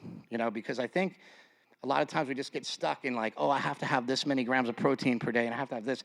But I've been all over the map on this diet in the past like 2 years. Literally every day is different. Some days I don't eat anything, and some days I eat all day, and so it just depends. I try to stick to a couple simple rules though. When I eat all day, I don't mean all day long. I mean like I'll eat big ass meals that day. So I try to eat in like times, so like try to eat everything in like an hour time, and then so I'm not snacking all day. Take a big long break, maybe 6 or 7 hours, and then I'll eat, And it's like, it might not just be like, hey, I just sat down and ate for 15 minutes. You might eat something for 5 minutes, just eat it within that time period so that you're not eating, sporadically throughout the day so many times. Just kind of, cram them down into some windows and stuff like that. Mark talked a little bit about intermittent fasting. I think intermittent fasting is great if you guys like it, but I don't think everybody needs to do it. First of all, I don't think everybody needs to do a carnivore diet. So we should probably start by saying, like, who here has tried it? Has everybody here tried it? You've tried it? You guys haven't tried it? And then, are you guys are interested in the carnivore diet? Is that interested in getting involved in it? So I would say that, like, this coming month is January. January is World Carnivore Month. And I would encourage all you guys to just get involved. I mean, we just go on Instagram, we just make some noise. We say, hey, it's World Carnivore Month, and, you know, post your pictures of your steaks and whatever. Just kind of keep, like, the reason I think we should do it isn't for the movement, because I don't really care about that. I care about you getting results. So I think a better way for you to get results is to be accountable. And a good way to be accountable is to just post your stuff. And I think it's good to be accountable, and it's good to be open-minded. It's good to say stuff like, giving this carnivore thing a try, rather than saying, everybody's got to do carnivore. I just think that we project such a bad message, any of us, in anything when we say that kind of stuff, when we really try to be forceful with people on, like, what to do. What you want to do is get in awesome shape and have people come up to you and go, how did you do that? And you say, I just eat meat. And then they go, bullshit. And then you get to actually really tell them. And so, you know, I've tried every iteration of this diet is another thing that I must mention. If you guys know Dr. Paul Saladino, Carnivore MD, he's a great guy. He's a great guy to follow on Instagram, but he's a little out there. So Paul loves to eat, you know, liver and sheep testicles and eyeballs and all that crazy stuff. And it's like a lot of that stuff carries a lot of great nutrients in it, but none of us need it. You don't need it. I mean, I've seen it enough. I've seen, like, Joe and Charlene Anderson. They've been doing a carnivore diet for 20 years with their children, and all they eat is ribeyes. So for the past 20 years, all these people have eaten just ribeyes, and they haven't taken any supplements, and they don't do anything else. So when you look at stuff like that, I mean, that's an N of 2, because there's 2 people. But Charlene is 50 years old, and she looks like a 30-year-old swimsuit model. You know, it's pretty crazy when you start looking at stuff like that. I just think that, I said I don't think that this diet is for everybody, but I think it'll work for everybody. I mean, I have not seen anybody just switch to literally eating meat and water. First of all, nobody's going to get fat. The only thing you're going to do is fail. But here's the way I did it. So I've been dieting and training and doing all this stuff forever, but we all have faults. I'm not very good at dieting, and I had never been very good at dieting. That's why I was fat. So when I first did carnivore, I did like a day of hamburgers, and I made it through the whole day. And then I ate like 6 protein bars the next day because I was just starving, and I felt like I needed carbs and whatever. So then I tried it again, right? And I did like 2 or 3 days, and then I had something else that was like kind of off the diet. And then I went 5 days, and then next thing you know, it's like boom, I just cut everything out. And it was real easy, you know. And then actually, the last time Mark and I were on Joe Rogan, I had talked about doing a carnivore diet with fruit, adding in fruit. And I just think that for you guys, if you're trying to go for weight loss, and that's the reason you're doing it, the reason I really did in the beginning was to really cut down on my inflammation and swelling and pain. And it helped a lot with that. And when it helped a lot with that and I felt good, I decided I can add in some fruit. And I added in some apples, and I'd eat apples and train. I felt great. You know, I think that for some people that might cause a problem. I think for most of us, we're not that sensitive. So I think like what we're seeing in the carnivore community out at the fringes, like people like Michaela Peterson, she has really, really severe autoimmune problems. And she had, her ankle replaced when she was a little kid. She had her hip replaced. She had all these issues. I don't think that most of us are that sensitive. But I think it's also very important that if you guys are going to start a carnivore diet, if you guys are going to do World Carnivore Month, that you take that whole month and you eat just meat and you be honest with yourself and you just see where it gets you, And if you mess up a couple times, no big deal. I'm saying be honest with yourself as far as like, if you mess up, just acknowledge that you messed up. Don't try to cover it up and say, no, I didn't do that, I think that that's the simplest way to do it. And I think that if you guys just give it a shot, you'll see that it can be very effective for anyone. And there's different reasons why people do it. Some people do it to put on, there's all these questions that come out, and I'm sure we'll get them. People say, can you build muscle mass on a carnivore diet? Absolutely. Can you get ripped on a carnivore diet? Absolutely. You can do all these things on a carnivore diet. However, you must realize that it's not always the best way.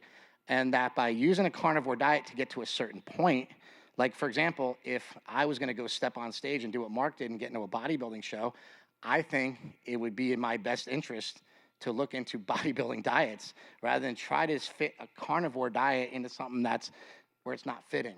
Like, because you're going to look better with carbohydrates, your muscles are going to be fuller, you know, you're going to look better. And a lot of people might be like, what is he saying? He's talking about carbs. Oh my God, you know.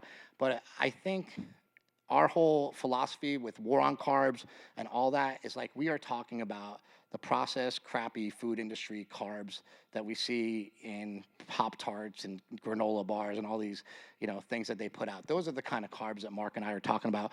We don't mean fruit. We don't really mean vegetables. I think the thing with vegetables to consider is that vegetables are usually the culprit of the things that are screwing people up. So we need to take a look at them. That's why I say to eliminate them. People say, you don't eat any vegetables? And I'm like, well, no, because that's what was causing a lot of the problems. So when my arthritis flares up, when certain things flare up, a lot of that comes from oxalates in vegetables, comes from lectins in vegetables and things like that. So it's good to remove them all. And then if you like those things and you want to try to eat those things again, just lump them back in. I mean, if you're doing the diet strictly for weight loss and you don't have any pain issues, you don't have any autoimmune issues, nothing like that, you'd be okay to cheat a little bit here and there. But if you're doing it for pain and you're doing it because you really want to get results, I think being strict is the way to go. And you be as strict as possible for a long time. Like Hadi and I talk about this a lot. Like, he's pretty damn strict, man, and he just stays with it. And when I was in his spot, I was doing the same exact thing as he was. And I think that that's what you guys should be doing. If you're going for weight loss and you really want to make a change in your body, go until you get that change in your body. Then maybe play around with your diet rather than, you know, trying to do two things at once, because it never really seems to work. That's about all I got to say for you guys today, but I would love to answer some questions, because I think that could be a lot more important into helping you guys develop and do what you want to do. Before we jump into that, what I'd like everyone to do that has brought something to write on and something to write with, anyone who hasn't done that, you're off the team.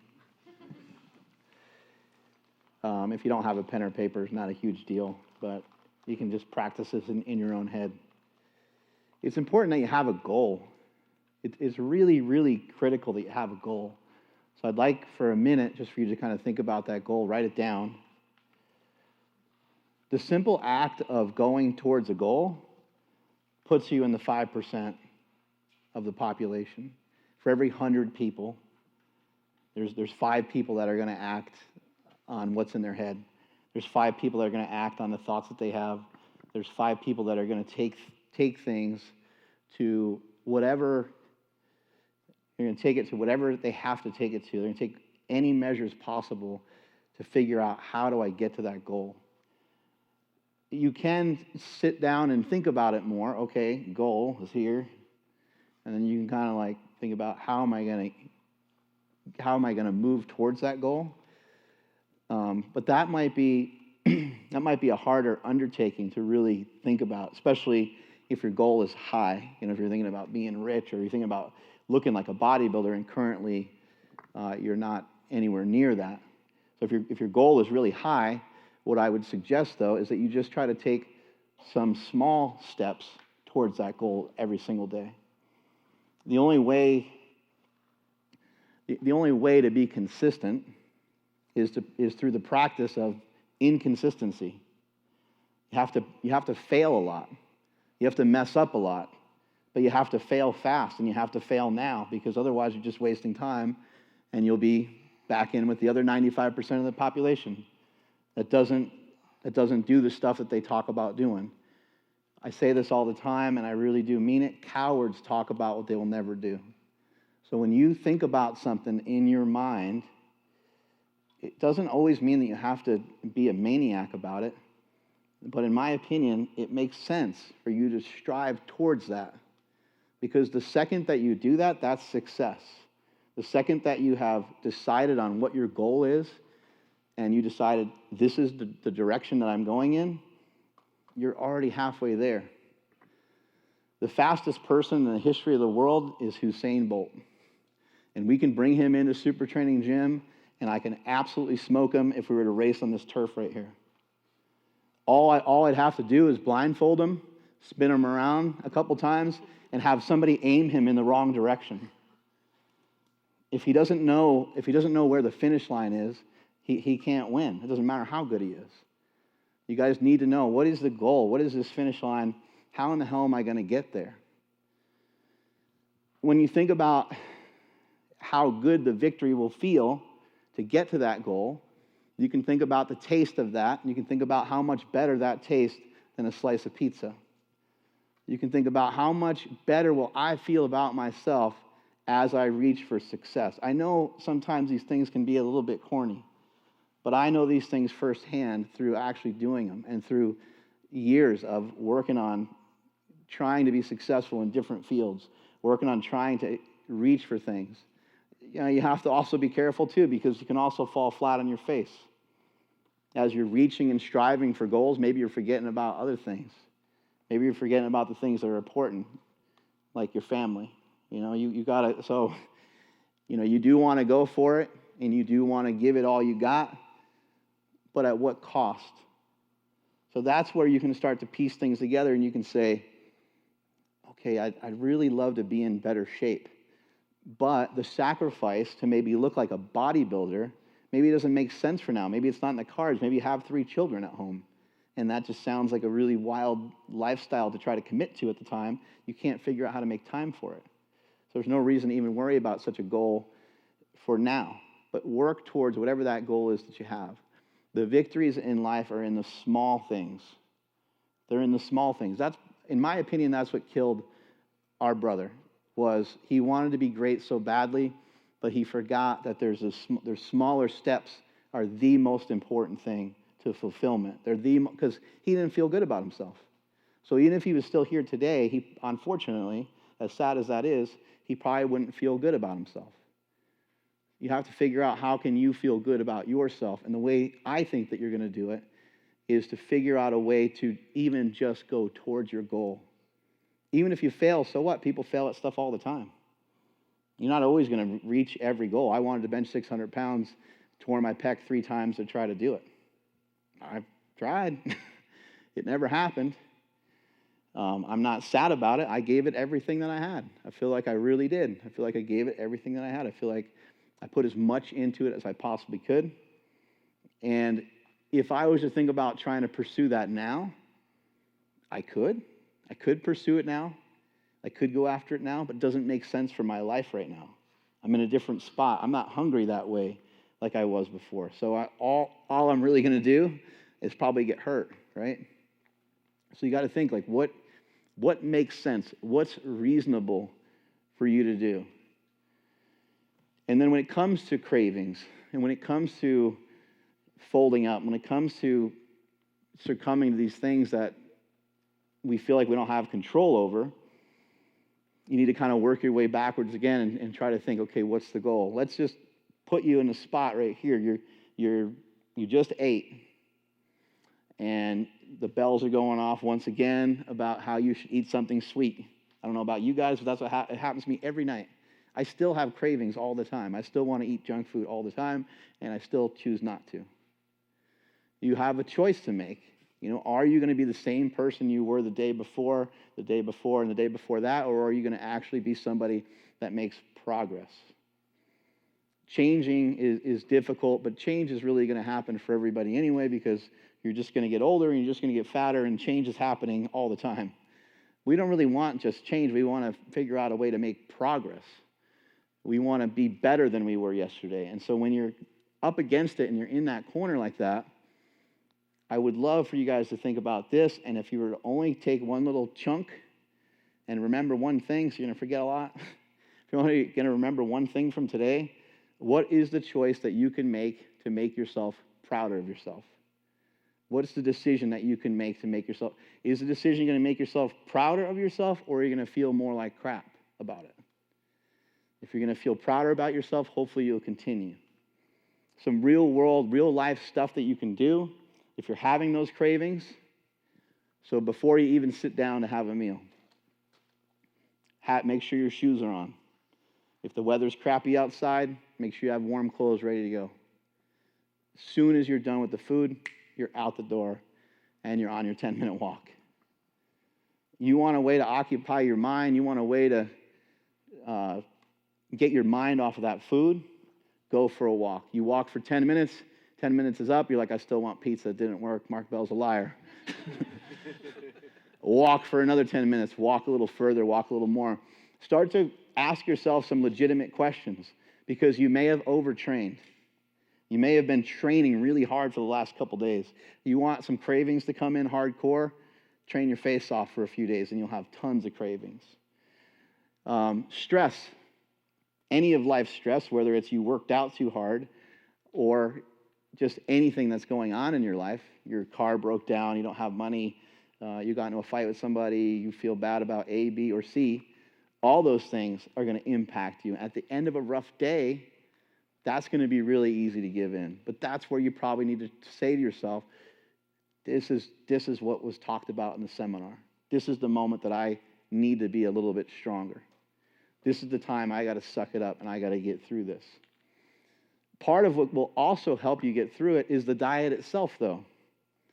A ketogenic style diet, when your body starts to produce ketones and your body starts to get used to running off of fat, you will feel good. You will feel better. You will feel more productive. You'll have a lot of energy. You won't have such highs and lows in your energy all the time. Now, you can get that way with some carbohydrates too. If you're eating kind of healthier carbohydrate choices, you're eating some rice, you're eating some potatoes, and you're active. But if you're inactive and you're eating junk, you're probably going to feel like junk. You're probably going to feel like crap. So the diet perpetuates itself. The diet enhances itself. A ketogenic diet will, once you get locked into it, it's so much easier to stay on it. And that's why there's such separation between some people that are like, I don't understand how you don't eat carbs. It doesn't make any sense. It's because the replacement for energy is in fat. Your body is taking the fats that you're taking in, and it's turning it into fatty acids, it's turning it into ketones, and your body is starting to run off of that. It's another source of energy. You can look at it, some people call it a fourth macronutrient. It's another macronutrient that your body can utilize. So sometimes when you get really into it and you get to a point where you're having these cravings, the 10-minute walk can be effective. Well, what else can be effective? To eat again can be effective. Why not see if you can just like bury those cravings with more food? Like just try it. Like just have fun with it. Like make it weird. Make it, we say in here all the time, let's get weird. Sometimes like if we're doing a shoot for Slingshot or something, we'll say, hey, let's go do this and let's do it at like 4 a.m. And we'll say, let's get weird, because we just want to make it so ridiculous that it ends up being different and it ends up being fun. So you can think about this when you have a bad craving. Make a 8-egg, primarily egg yolk omelet, and dump a bunch of cheese. I realize that, look, if you did this every single day all the time, you probably wouldn't really lose weight because you'd be consuming an enormous amount of food. But just stuff it down with whatever you got. Stuff it down whatever way you can. Doing it with keto treats, we can get into that in a minute. Not a great idea for making progress with the weight loss. I'd prefer you try to actually do it with food. There is some room to have some keto treats here and there, some keto bombs and fat bombs and different things like that here and there. But try to do it with food. Eat an extra steak. Say, all right, well, I cooked the steak and I did my 10-minute walk. Cook up another one. Literally cook up another steak. Have a second helping of steak. You can try to kill it with protein. Again, protein's the most satiating.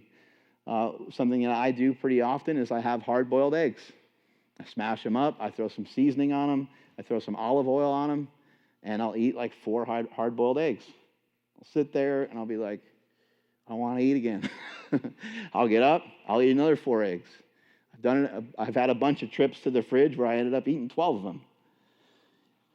Whatever you got to do, a W is a W. A win is a win, right? Whatever way you got to win, whatever way you got to make yourself feel proud of yourself. Some other things that you can try. You can try protein shakes. You can try something that we do quite a bit is we take Slingshot protein and we mix it in with yogurt. Take your favorite protein powder.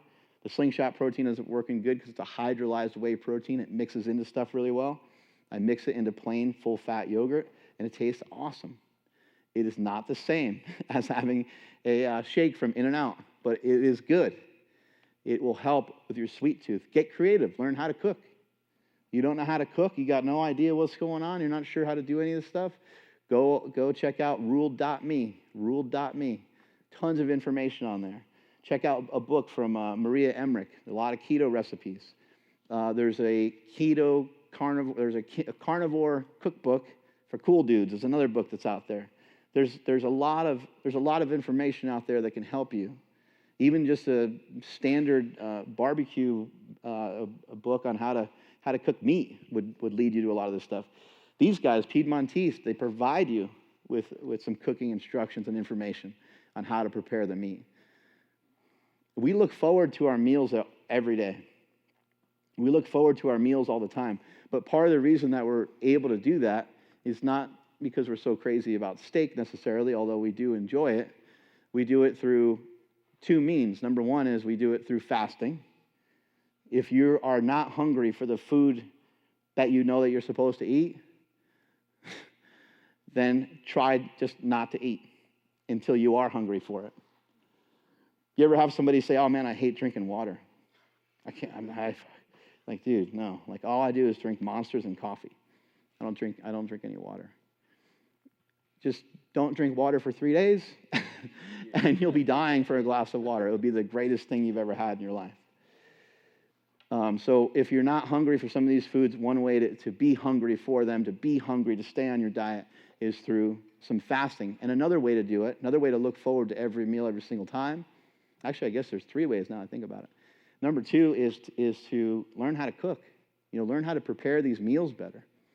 If you are totally lost, like maybe try to go to a friend or, talk to your girlfriend or wife or whoever's in your life that you can communicate with on how to make these meals taste a little bit better. I've been messing lately with what's called a reverse sear. Just throw the meat in the oven. You just literally put the meat in the oven for a few minutes, depending on how thick the steak is. I put it in for like about 6 or 8 minutes because my steaks are usually not super thick. And then I just put it on the stove, the cast iron, and cook each side for whatever desired results you have. I do 3 minutes or so on each side, and it's done. It tastes amazing. There's that. There's a sous vide. There's so many different ways that you can prepare these meals. And then the last thing is try different foods. He's saying red meat and water, but that's just the point that was made to him. But you can eat whatever meat that you want. Any meat that you want. If you want to eat chicken, go ahead and go for it. I think you're better off if you're on a really low carbohydrate diet to try to have more fat. So you might want chicken thigh or chicken thigh with skin. But I make buffalo wings all the time. They're amazing. I make them at home. I try not to get into like eating fried food from Wingstop or something. You guys like will end up back at beef. It always happens. Yeah, just try, and then also, you can do things like we do sometimes. We go to In-N-Out Burger. We go to Five Guys. You can go to McDonald's. I think people get so caught up in like, that's not healthy, dude. Let's just back it up again, okay? The war is on carbs. The war is on having a lot of excess body fat. And the goal is to have less of that. That's the goal. How do we get there? I don't care how we get there. Let's figure out a way to get there. We could probably logically say, eating at McDonald's every single day for the next 10 years probably isn't a great idea. It's probably not a great source of beef, right? I think everyone can kind of understand that. They have margins and they got rules and they got certain things that they're trying to do that has nothing to do with providing nutritional value for you. So we can all get that. We can all understand that. But to go there occasionally is great. And you don't even need to talk to anybody anymore. They got the kiosks. You can order all this stuff without the bun. You don't have to be all weird and be like trying to figure out how to order it and everything else. You can do it like, incognito. No one has to know. I should say the leanest that I've gotten recently was when Mark issued a 7-day fast food challenge. And I took some pictures after that. And it was the leanest I've ever been probably in my entire life. And it was literally because of the fast food, because I didn't cheat once that week. I didn't eat any apples. I didn't eat anything like off the diet. it was so easy to stick to. Like we're saying, maybe it's not the healthiest thing, but maybe it is. Like maybe we just don't know. You know, I think there's as much information out there. McDonald's, Five Guys, In and Out, all of those, basically just getting patties with the cheese, And if there is anything bad in it, it would be in the cheese. It wouldn't be in the meat. There's as much information out there to support that some of the nitrates that can be in sausages and cured meats and stuff. There's as much information out there that is not healthy as there is information that it's totally fine. No one really knows at this point. But again, let's just try to be a little bit logical about it. Let's think about, like, what are we trying to fight? We're trying to figure out a way for us to lose some body fat. We're trying to figure out a way to gain control over our diet. So once we have established those things, then we can think about things a little bit more logically and say, okay, eating 2 pounds of salami every day is just probably not a great idea. But some of the information that's out there, they'll say, some of the foods will say, no nitrates. Well, from the information I've heard is that there's more nitrates in a stick of celery than there is in a hot dog. In like 567 hot dogs. So it's like, yeah, it's crazy. You can look into it yourselves. Look into these things yourselves. Like, don't always just believe something that we throw out there. I'm not an expert on like cholesterol and saturated fat and some of these different things, but there's more and more information coming out all the time that these things are not nearly as unhealthy as they originally thought. But I don't think there's a reason to like unring that bell and be like, hey, like it's free for all. Eat as much as you want of those things, because we don't really know. But it's important for you to do a little bit of your own investigation and find what's going to make sense for you and what's going to fit into your diet. Last thing is just, try to find different food options. Like, I love breakfast sausage, probably like my favorite thing. So I get Welshire Farms breakfast sausage quite often. It's really, really good. Piedmontese has hot dogs. These hot dogs are amazing. There's 21 grams of protein per hot dog, and all they are is it's just steak. That's all that's in the hot dog. It's just ground up steak. It's absolutely delicious. It's amazing.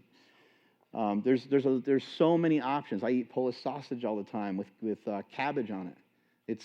It's just ridiculous. Like I sometimes I'm like, oh my God, this is a diet.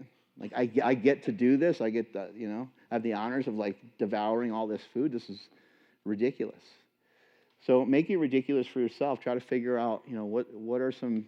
There's probably a lot of foods that you really like, and if you're going to try to help somebody else and lend a hand to them, ask them. Say, what are some of the foods that you like? And they'll say, okay, let's kill that. Okay, you like steak. Okay, you like wings. You like eggs. Like, let's take half a stick of butter and throw it on some eggs, and go for it. Like, just again, whatever way you need to do it to get it started, to get momentum in the right direction, and then you could always kind of pull back later on and figure out how to gain further control over it. Let's open this up for some questions. If you guys have any questions on anything that we talked about for today, let's open the floor up to you guys. And Josh over here will be running around with his microphone. He's pretty fast, so just kind of watch out. So I just started fasting recently. About a month and a half ago, I really started going harder with it. I noticed my appetite was really high in the beginning, and then it decreased so much to where even when I did have days off, I started it because it's just more convenient for work and just a random schedule. And I'll be starting school next semester, so it'll help. But in the beginning, it was super high, and now it's super low. And even when I want to eat, like I'll eat half a salad and I'm stuffed, which is cool. But when I do have days off and want to work out and have a planned day, it's harder to eat. What would you guys recommend for that? Just fast a majority of the day still, even if I want to eat breakfast in the morning because I have time, and just shove it all down at the end of the day? Or I think it's good to mix things up a little bit when it comes to fasting. I think something everyone should be cautious of with fasting is it can accumulate. So if you fast 16 hours every day for 3 months, you could get to that 3-month period if you lost a lot of weight. If you used to be heavier, you can be like, oh my God, something is like off. Like I am starving all the time. So you might want to be cautious of that. You can fall into that trap. Also, if you try like a longer fast, try like a 24-hour fast or a 48-hour fast, and then 2 or 3 days later, maybe not right away, but maybe 2 or 3 days later, you end up binging, the fast was ineffective. It didn't work. It didn't work. It brought you right back to what you're used to doing and what you used to do, so that's not effective. If you fast for 16 or 18 hours, for a few days in a row, and you're digging it and you're okay with it, but again, you start binge eating again, then you need to take a step back and you need to say, okay, well, I'm not going to do any fasting for a little while. Like binge eating is real, and it could be really not a great place to be in. For you in particular, with trying to maximize your workouts, I would just encourage that you eat something small. Make sure you eat something before and after the training sessions to try to boost those up a little bit. It can be kind of hard with higher fat content in the foods, so you want to try to have something kind of lean, especially before the workout. You could even bring in a little bit of carbohydrates if you feel comfortable to do something like that. You could have like half a potato. You could have I've even done some fruit and stuff like that, blueberries, oranges. You can do a little bit of that. And even if you're trying to stay keto, some of those fruits and stuff, that you'll still have a low enough amount of carbohydrates that you'll still be keto, especially if you've been doing it for a little while. So for you, I would say like you're trying to maximize, you're trying to get a little stronger, and you're trying to get a little bigger and stuff like that too. So I would encourage that you start eating earlier in the day on those training days where you don't have as much work, to see if you can bring up the overall energy that you're consuming. Questions?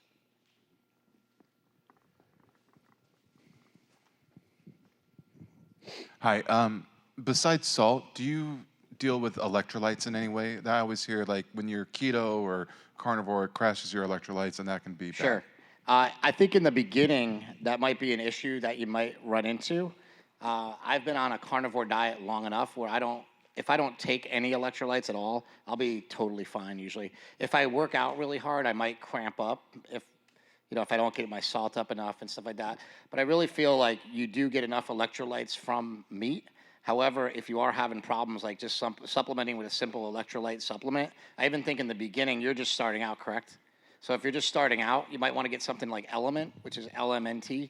That's like Rob Wolf and Keto Gains. That's their electrolyte formula. I think that one's really good. There's also another one that our friend makes called Keto Vitals. Yeah, Keto Vitals on Amazon. And that's on Amazon. That's really easy to get, and that's a good one. And you just kind of put a couple scoops in your drink, and that might even give you a little flavor in your drink rather than just drinking water all the time. So I really actually like the taste of the Element one. It tastes like a margarita, and I can't drink anymore, so it's perfect for me. Yeah, I've had a lot of issues with cramping. I would end up with a lot of like leg cramps and stuff like that in the middle of the night. And it's kind of a pain in the ass to overcome. But what I noticed is I would tend to cramp up more if I went off the diet. So that might be something to be cautious of. If you're going really low carb and you're going to have a night where you kind of go off the rails, you're going to want to make sure you drink a lot of water. Those carbohydrate helps hydrate the muscles, right? But the carbs themselves will take a lot of water with them, so you'll need to drink extra in order to avoid ending up with muscle cramps. Adding some salt to your food can be really effective. You can even throw salt like just wherever you can to kind of bring some of that up a little bit. Might want to put some in your coffee. You can throw a little bit in your water. Just whatever way you got to make it work. Getting in potassium can be a little bit difficult, but you can do that through an avocado. Avocados are very dense in potassium. Salmon is pretty dense in potassium. Bacon, believe it or not, has potassium. Steak has potassium in it too. Just doesn't have really high amounts of it. Any sort of green vegetables will also contain some potassium as well. A really interesting thing is the less that you eat, the less nutrients that your body needs, period. So the less micronutrients your body will start to need. As he was mentioning about his cravings coming down, your hunger hormone will decrease when you stop feeding it over and over again. We see this many, many times over with the human body where it sort of reacts that way. So if you're not teaching your body that you need tons of potassium all the time because you're not eating a lot of carbohydrates, you're just not eating a lot, period. Maybe you've just brought down your overall amount of food. In order for everything to work properly in your body brings everything down to whatever level that you're at. I know that sounds weird or crazy, but you need less. The less you eat, the less sodium that you need. The less you eat, the less potassium that you need. The less you eat, the less magnesium that you need. So it's just interesting the way the body works. Next question.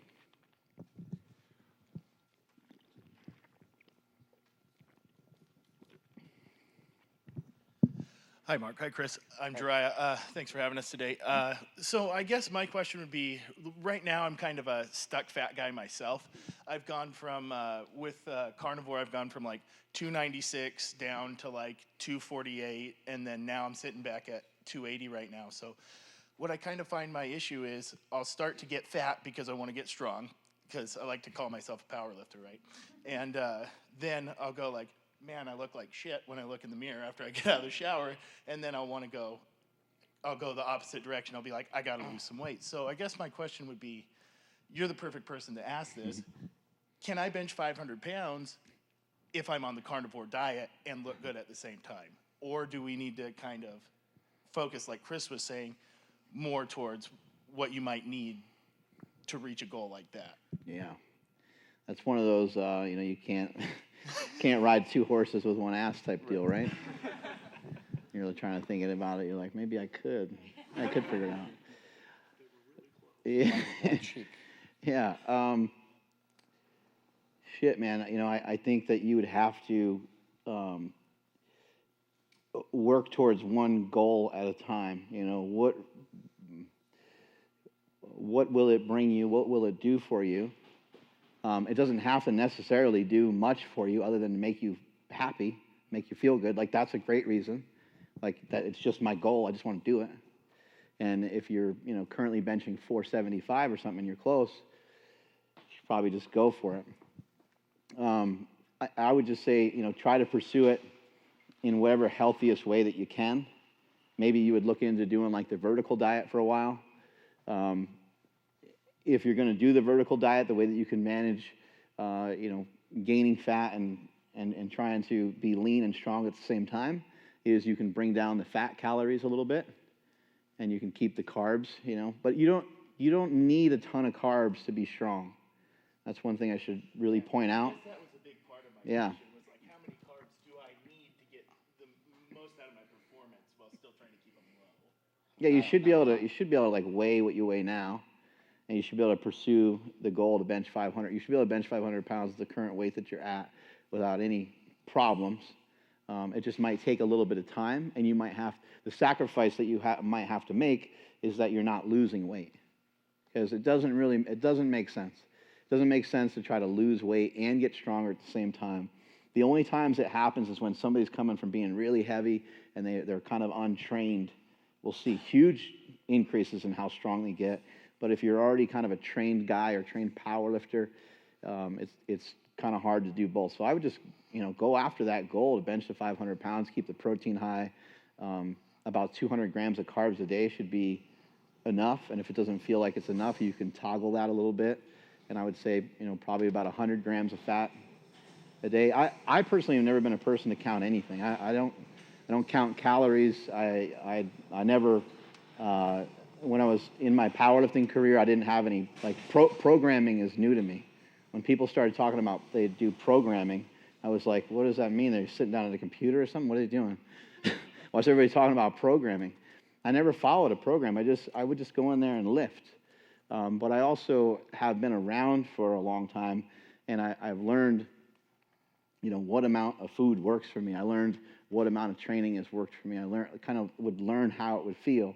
And then I was like, okay, if I bench 3 times a week, my shoulder and elbow can't handle that, so that doesn't make any sense. That's not going to work for me. And then I would bench 2 times a week. And I always kept everything simple. The only thing I count up is results. I count up victories. I count up wins. I count up points on the scoreboard. And so I think you can make things as dense and as complicated as you want, but just try to keep it simple. Try around 200 carbs a day. Keep that protein similar to your body weight in grams of protein, and just I would go after it with everything you have. Once you do that, boom, you can lose 20 pounds, 30 pounds, 40 pounds. How did you do on carnivore? You said you lost a bunch of weight, but were you weak? You were real weak? No, that's kind of the thing is I know there's a kind of a relationship between there's kind of like a relationship between my bench press and my body weight. And so I felt like really strong, and I didn't necessarily lose any type of strength off of my bench press per se. But what happened was, as I was peaking while I was doing carnivore, it just wasn't continuing to go up. So I can lose weight and maintain, but the problem is that as I go through like a peaking program, right? Yeah, and I think obviously Mark knows this stuff better than anybody because he's been doing it forever. But I think, like he said, is a great example. Like, if you have those two goals and you want to achieve both of them, and there's no question I want both, you're pretty close to the bench press, get up there, get that, smash that, and then get on carnivore. Go as hard as you can with carnivore for as long as you can, and see if your bench press stays where it was. Because for me, all of my lifts have stayed the same or got better on carnivore. Right. But also, like Mark said, I was coming from a different place. My place wasn't being 500 pounds, but my place was being pretty much dormant at lifting as far as like anything with my legs go for 10 years, because after I had my hip surgery, I didn't really squat or deadlift. So I was getting stronger, but like not really, because I've been there before, so I think. I'd also say this, I don't really think that carbs necessarily make you strong, but the absence of carbs for a lot of people doesn't make them feel strong, because carbohydrates, they help hydrate the muscles. They help bring nutrients into the muscles, and so the muscles will feel more full. And so when you're lifting, you'll have better leverages with some carbohydrates in your body.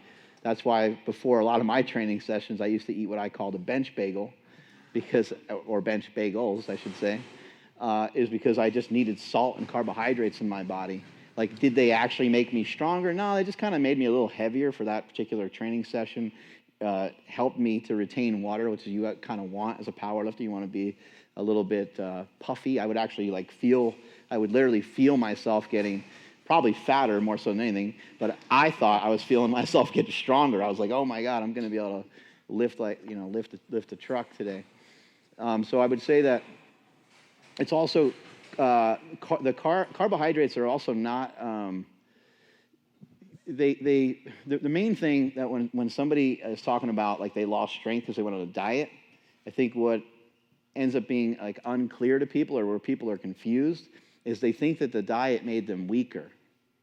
A ketogenic diet or a carnivore diet doesn't necessarily make you weaker. What makes you weaker is the loss of body weight.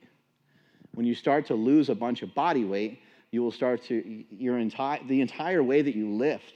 Alex knows firsthand, she's an Olympic lifter. If her body weight is 3 pounds different, everything changes. The way your belt fits, everything changes with that sport in particular. And some of you guys and girls might have noticed, like if you do like pull-ups, if you just weigh a little bit less, how much easier that is.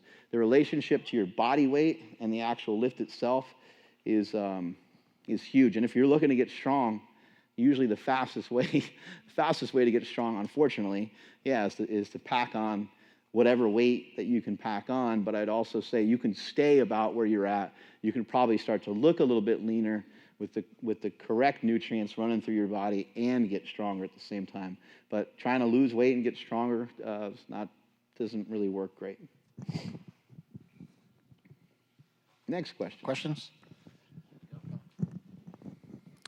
Hey guys, my name's Rob, but I was just wondering what other things you guys usually avoid. I heard you guys say nitrates, and you guys also talked about just avoiding carbs in general, but is there any other things that you guys tend to avoid? In everything that I've read and all the literature I've gone over, which is tons and tons of every keto book you can think of, every carnivore, article or book you can see, look through everything, and I think the major points of contention for everybody are vegetable oils. Get rid of all vegetable oils out of your diet. They don't really do anything good for you, and they're about 8% of the standard American diet. Get rid of all white flour, anything with like white flour, wheat, gluten, all that. Gets rid of all of that, and sugar. Getting rid of refined sugar, but not necessarily sugar that's found in fruit with other cofactors. So those are the main things I avoid. Now, what you're saying about like nitrates and stuff, I used to avoid that until we've seen like some recent science come out and sort of debunk that. But again, like Mark says, just because something gets debunked, it doesn't mean go crazy with it. It just means like, hey, that probably doesn't cause cancer, but it still doesn't necessarily mean it's good for you. So with the processed meats, I try to keep that down, but I'll still have some of that here and there. Anything else that you avoid? I would just say that I think, and I'm pretty sure everybody in this room knows this pretty well, but just watch out for calories from drinks, because I just think they're, under normal circumstances, they're completely unnecessary. In some cases, you can make an argument for like a bulletproof coffee or something like that, if you're trying to use the bulletproof coffee to actually fast. If you're trying to do a keto diet, you can effectively use that. But like in general, I would say, try to ditch any calories that are coming from. And if you have children or you got family members, like anybody that wants to actually listen, there's probably some that don't want to hear it. But to me, I think that's such an easy thing to get rid of. My daughter, she is 12, and the only thing that she'll drink is water. And I'm just like, this kid's going to not ever have to be on a diet just because she simply does not consume any calories from liquid. She doesn't have, Capri Sun and like soda and all this other stuff. I'm like, she's really saving herself by doing that. And then she can have the ice cream. She can have some of the other stuff because she's leaving more room for it with better behavior. Something else that, like, if you're really struggling in terms of nutrition, or you have a family member that's really struggling with it, you can try to take an approach that's just a little softer. Sometimes we need something to kind of like invite us in on some of these things. You can just get a book called Eat This, Not That. And I bought a kid's version of that for my kids when they were young, and I talked to them about nutrition from the time they were really little. They don't eat perfectly. They eat like kids. They eat pizza, and they eat, they have their fun and they do their thing. But they know. They have the knowledge. They just know. So they can't be like, some of us that are here today, where it's like, oh, we didn't really know. Like, you only kind of knew. Like, of course you knew that eating cookies was going to end up leading you in a bad spot. But I don't think our parents knew that much about it. Like, I think our parents and our grandparents and the people in our family were just trying to make everybody happy, make everybody feel really good. So everything with us when we were kids, and I mean still today, it just was always about food. Everything was food. We'd go to my grandparents' house and there would just be, because we have people that hit us up on Instagram like, you don't understand, dude, I got an Italian family, I can't eat no carbs, or we eat a lot. And it's like, well, what nationality doesn't eat a lot? Like, I think food is always like a basis for a lot of entertainment and fun, and we can't enjoy each other unless we have a drink or unless we have food. I had a friend come out here recently from the East Coast, and he's like, what are we going to do? He's all excited. It's like, what are we going to? I'm like, dude, we're just going to fast together. We're going to hang out, and we're going to fast, and we had a lot of fun. We worked out together. We hit up a coffee shop. We did some stuff together. But the point is like, you shouldn't really need a lot of these other things to have fun. And maybe the way that you have fun is different. I know that some of these guys have had to make some big changes over here in order for them to lose weight and to keep it off. And so maybe your definition of fun changes a little bit. Maybe it's just something different. The foods that you're eating don't have to be gross to lose weight, and you don't need junk food to have fun. Another question? What do you got?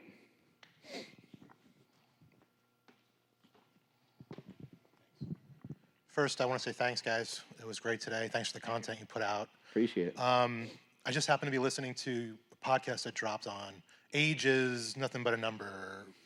Happy belated birthday.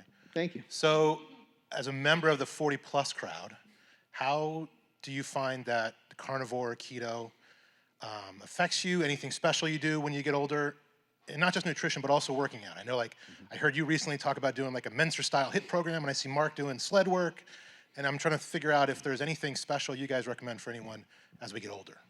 You want to go first? Sure. I think just keep moving, really just keep moving. I think when that little switch hits off in your head, when it's like, boom, it's like time to kind of like shut down at the end of the day. When I get home and like the day is over, like it's real easy just to kind of be like, and just like lay on the couch and like not do anything. Well, if I do sit down and I do kind of, because you don't even think sometimes, you just end up on the couch, right? Just plop down. If I do sit down, I'm like, oh shit, okay, that's my cue actually. Like if I sit down and I take out my phone, that's my cue to get up and do a 10-minute walk.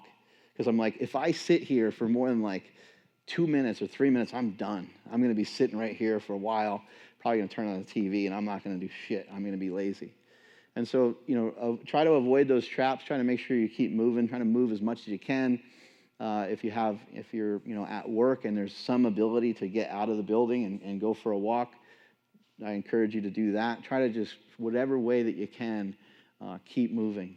And then even just from a mental standpoint with your training, something that's helped me a lot is just to try to be a little bit more stoic with your lifting. Try not to tense up and be so tight and everything. Like, do you really need to make that crazy face to do a squat?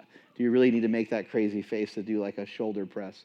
Sometimes things do hurt, but could you relax? Could you breathe better? Like, could you be like making the problem worse by kind of being like, oh, my knees always hurt?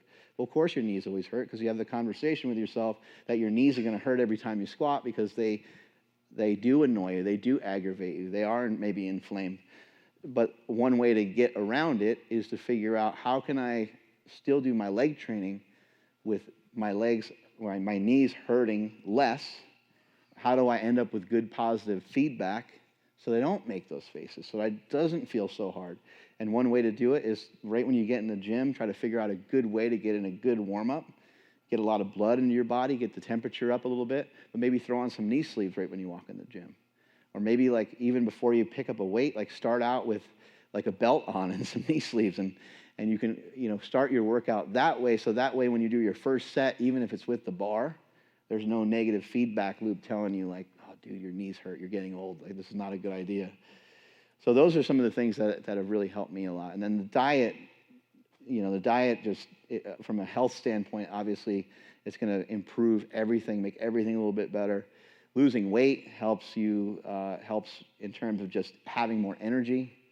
I feel like my energy is higher, and because my energy is higher, it's easier to take things and do them and get them done and be productive, and it makes everything else a little bit less effort.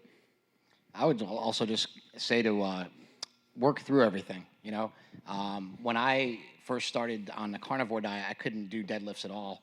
And so I started with a trap bar deadlift and worked my way up, like very slowly. It took a long time. It took about 2 years to sort of build it up.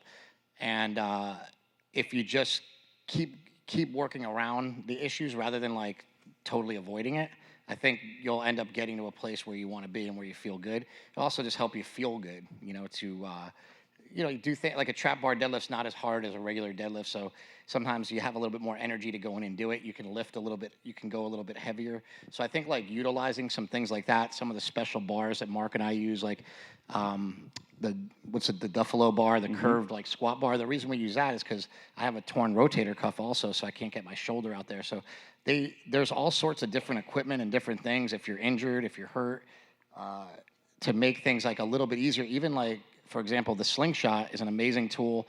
And I have a torn rotator cuff, so Mark just said, well, wear it all the time. You're not competing. Who cares? You want to build, build your triceps and your chest and your shoulders, like use the slingshot. And so I'll use that pretty much every workout, rather than just what I used to do would be completely avoid that exercise and not even attempt it. So I think working through things will help you a lot too. And then as far as like the type of workout, you said, oh, you were doing a Mentor workout, like a HIIT style workout. So I was doing a really high intensity, low, just basically one set to failure, all out. And that's just depending on like, are you trying to do bodybuilding or are you trying to do powerlifting? And if you're trying to do a little bit of both, that's actually what I mostly do is mix the two. So I'll come in and do a bench squat or deadlift, and then I'll go do some really crazy like HIIT training. I don't do a whole lot of sets, just smash things really hard and get out, because with arthritis, I can't be in the gym for like 2 or 3 hours. So the only things that I do really are train for about 45 minutes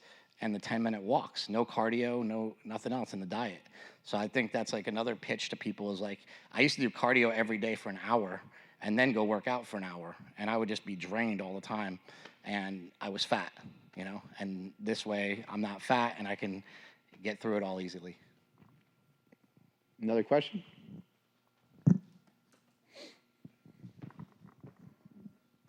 First, thank you guys for everything, not just today, but all the stuff you guys put out. So awesome.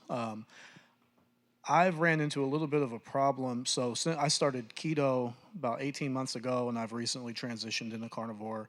And I've wanted to keep a close eye on my blood work. But when I go to my doctor, Kaiser, they've flat out told me no on some of the testing that I've asked for. Like I told them I wanted to do a calcium score to see how things were looking. And they just flat out said no. Like, I don't even know why you're asking for that. You don't need that. Blah, blah, blah, blah, blah. I'm a local guy. I'm in Fairfield.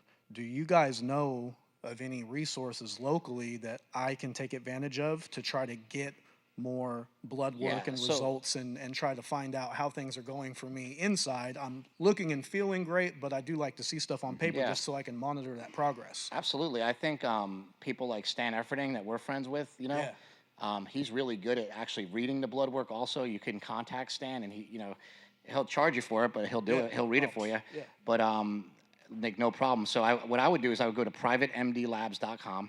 You have a pen, write that down. Yeah. Privatemdlabs.com and use the code. I think it's just the code is Rhino, and it's 15% off.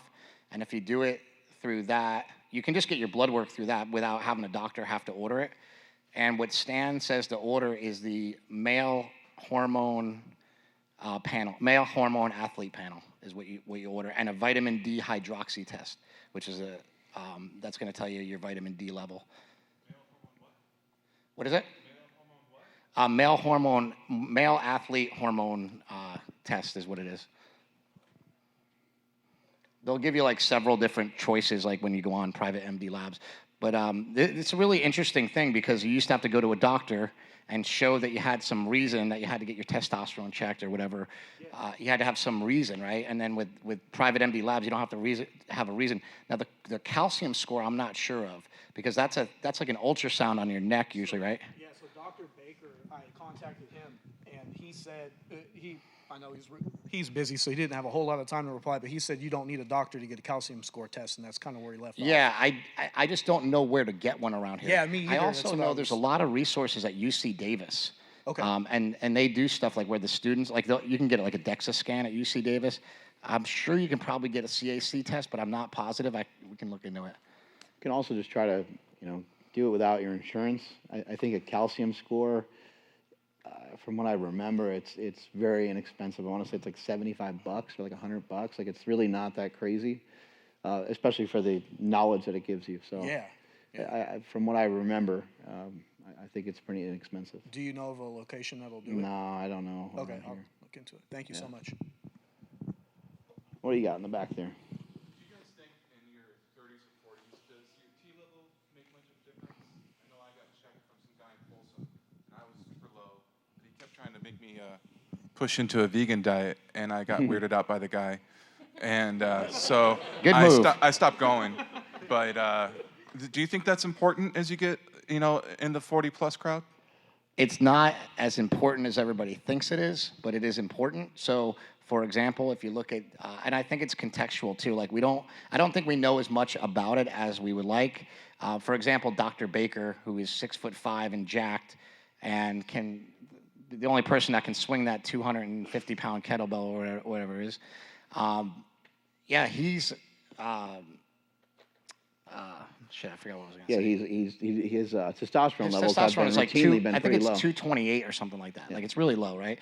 when I got mine, now I'm on TRT right now, but when I had gotten mine tested, it was down at like 150, but I had done some of the strongest lifts in my life, you know, with my testosterone that low.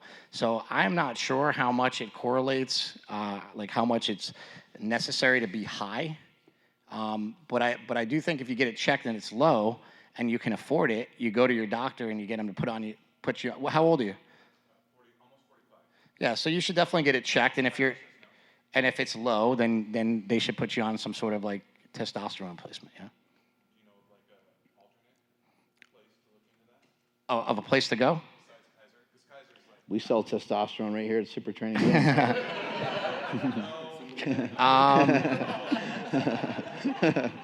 I want to start selling it.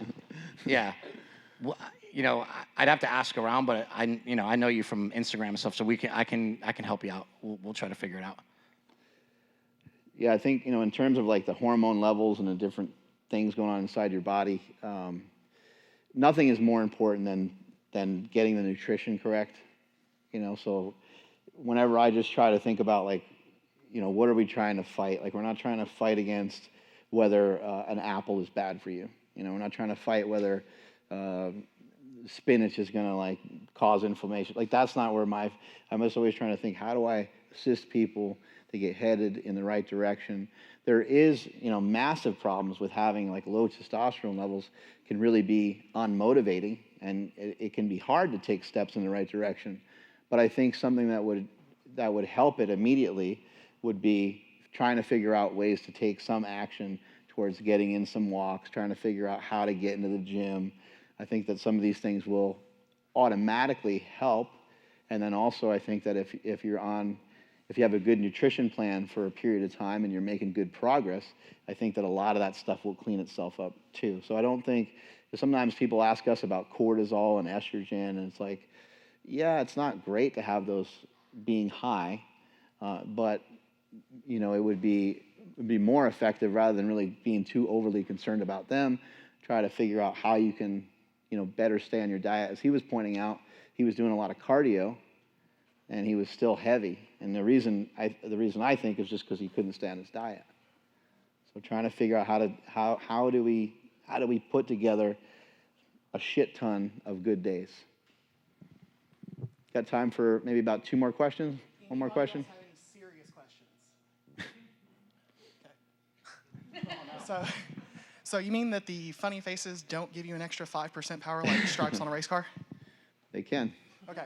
And then I want everybody to give it up to these guys for all of the information, time, and effort they put into all of us.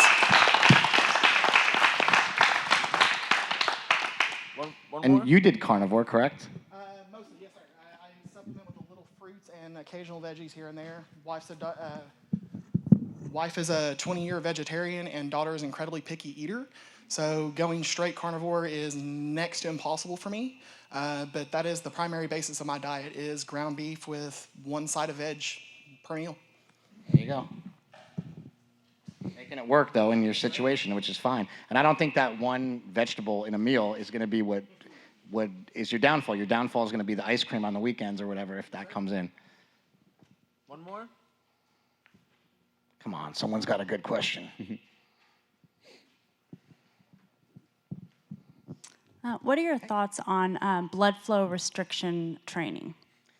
I don't know a whole lot about it, but I know that it's pretty awesome as far as helping to build muscle and things like that. So it's definitely something that you can look into. I think the most important thing to understand is that literally in like the keto, carnivore, everything fitness space, it's like Mark and I think, have pretty much tried everything you can try, from using like red light therapy to all these different modalities that we see. We've pretty much used everything, and like things work, but is it going to be the difference maker? Like the difference maker, you're already on a carnivore diet, I know that. So carnivore diet, boom, right?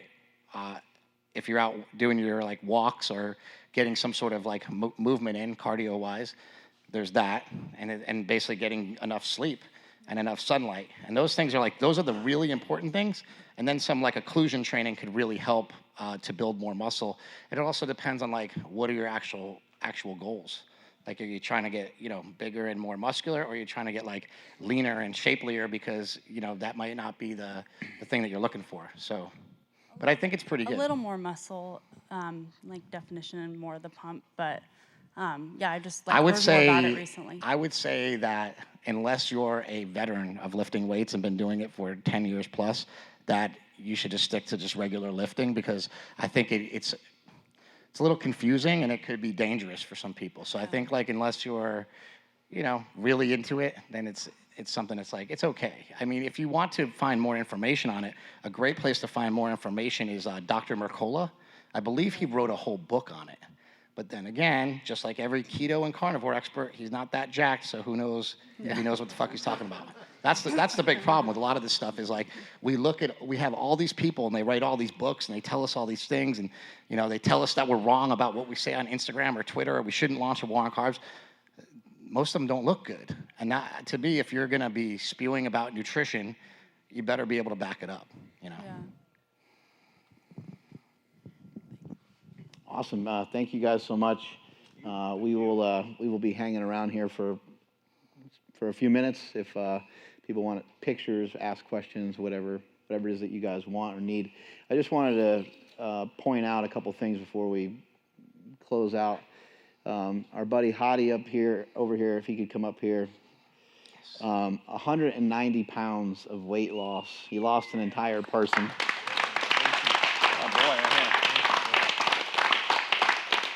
I think that's just absolutely incredible. And then Justin, if you can come up here as well. Justin's lost 75 pounds.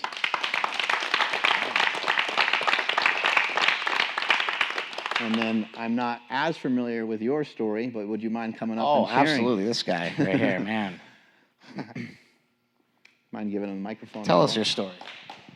My name's Eric, and 6 years ago, I was close to 500 pounds. And I got tired of losing the same 75 pounds over and over, so decided to have the weight loss surgery. And it's just a tool that I've used in order to help keep off the weight. Got into powerlifting, and all this great information from these guys, I'm able to keep going.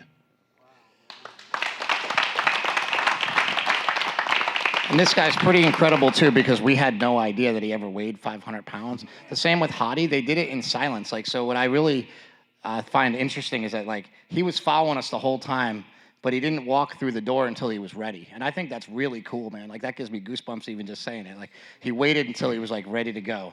And now he's right by our side the whole time, and we train with him all the time. Justin, you mind sharing with us how you were able to do it on a budget? He lost 75 pounds, and he had other people to think about in his household, and he couldn't just spend whatever amount of money on his food that he wanted. Yeah, so I work full-time, IT guy. My wife is a full-time student at UC Davis, so we run on a very limited budget. We devote less than $200 per week to our food, and that's feeding 3 people, one of which is a vegetarian. I've got the restrictions for the diet for powerlifting, and we make it work. All of my equipment at home is secondhand. You can do this on a budget. You don't have to be a millionaire. You don't have to have 20 hours a week to devote to this. Where do you shop at? Mostly it's Winco. You can get 10 pounds of ground beef for $20. It is so easy to do. Chicken's even cheaper. 1 day a week's all we do. We meal prep all our meals for 2 meals a day, 3 people, 5 days a week.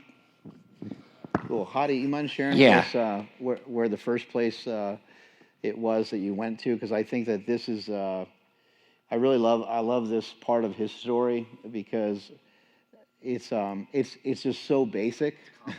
It's so basic, and but a lot of the help that you need is surrounding you. A lot of the help that you're looking for is right in front of you. And so if you wouldn't mind sharing that with us. Yeah, absolutely. So, I've been heavy my whole life, and when you try to lose weight, you automatically think you got to eat salads, right? I can't do that. I walked into a supplement shop, and, I told the guy, look, I'm not looking for a magic pill. You're obviously doing something great. You're in shape. I just want to know what I could do to get better. So he put me on the bodybuilding diet. I'm no bodybuilder. I can't eat 6 meals a day, right? I was sitting on my couch confused and watching Netflix. I came across Bigger, Stronger, Faster, Chris's movie. And, I just watched the whole thing because I was a Hulkamania fan, and that was the cover. So, and then I seen, yeah, there you go, you caught me. So I started looking these guys up on Instagram and YouTube. I'm like, man, these guys are jacked, and all they're doing is throwing away the carbs. I was like, man, I don't need a bodybuilding diet. So I started incorporating all that, throwing away the carbs, eating more meat, converted to carnivore diet, and, you know, there you go. There's a story. Awesome. Yeah, I really like that because it's like, there's a nutrition store in every town, right? There's the answers, the people that you need, they're around. If you feel like you don't have someone in your life that's supportive, maybe you just walk into a supplement store and find that support. Anyway, thanks again so much for coming out. I really appreciate it. I wish you guys best of luck with your carnivore adventures. Thanks again. Really appreciate it. Thank you, Catch guys. y'all later. Thank you, guys. You know who that guy is? That's a producer of Prescription Pets. Yeah. Peter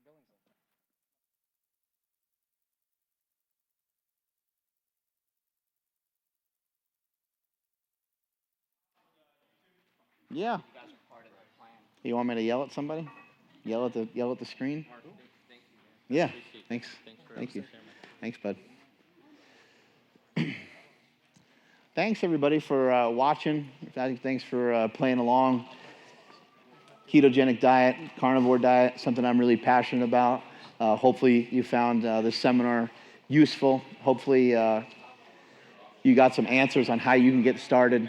I think a lot of people make nutrition out to be a lot more complicated than is necessary. This is a style of diet that I enjoy. I look forward to my meals every day. You yourself are going to have to find a diet where you can find things to look forward to each and every day as well. So if you don't like steak, then a carnivore diet might not be for you. If you don't like to eat a lot of fat, then a keto diet just might not work. You need to have stuff to look forward to every single day. Strength is never a weakness. Weakness is never a strength. Catch y'all later.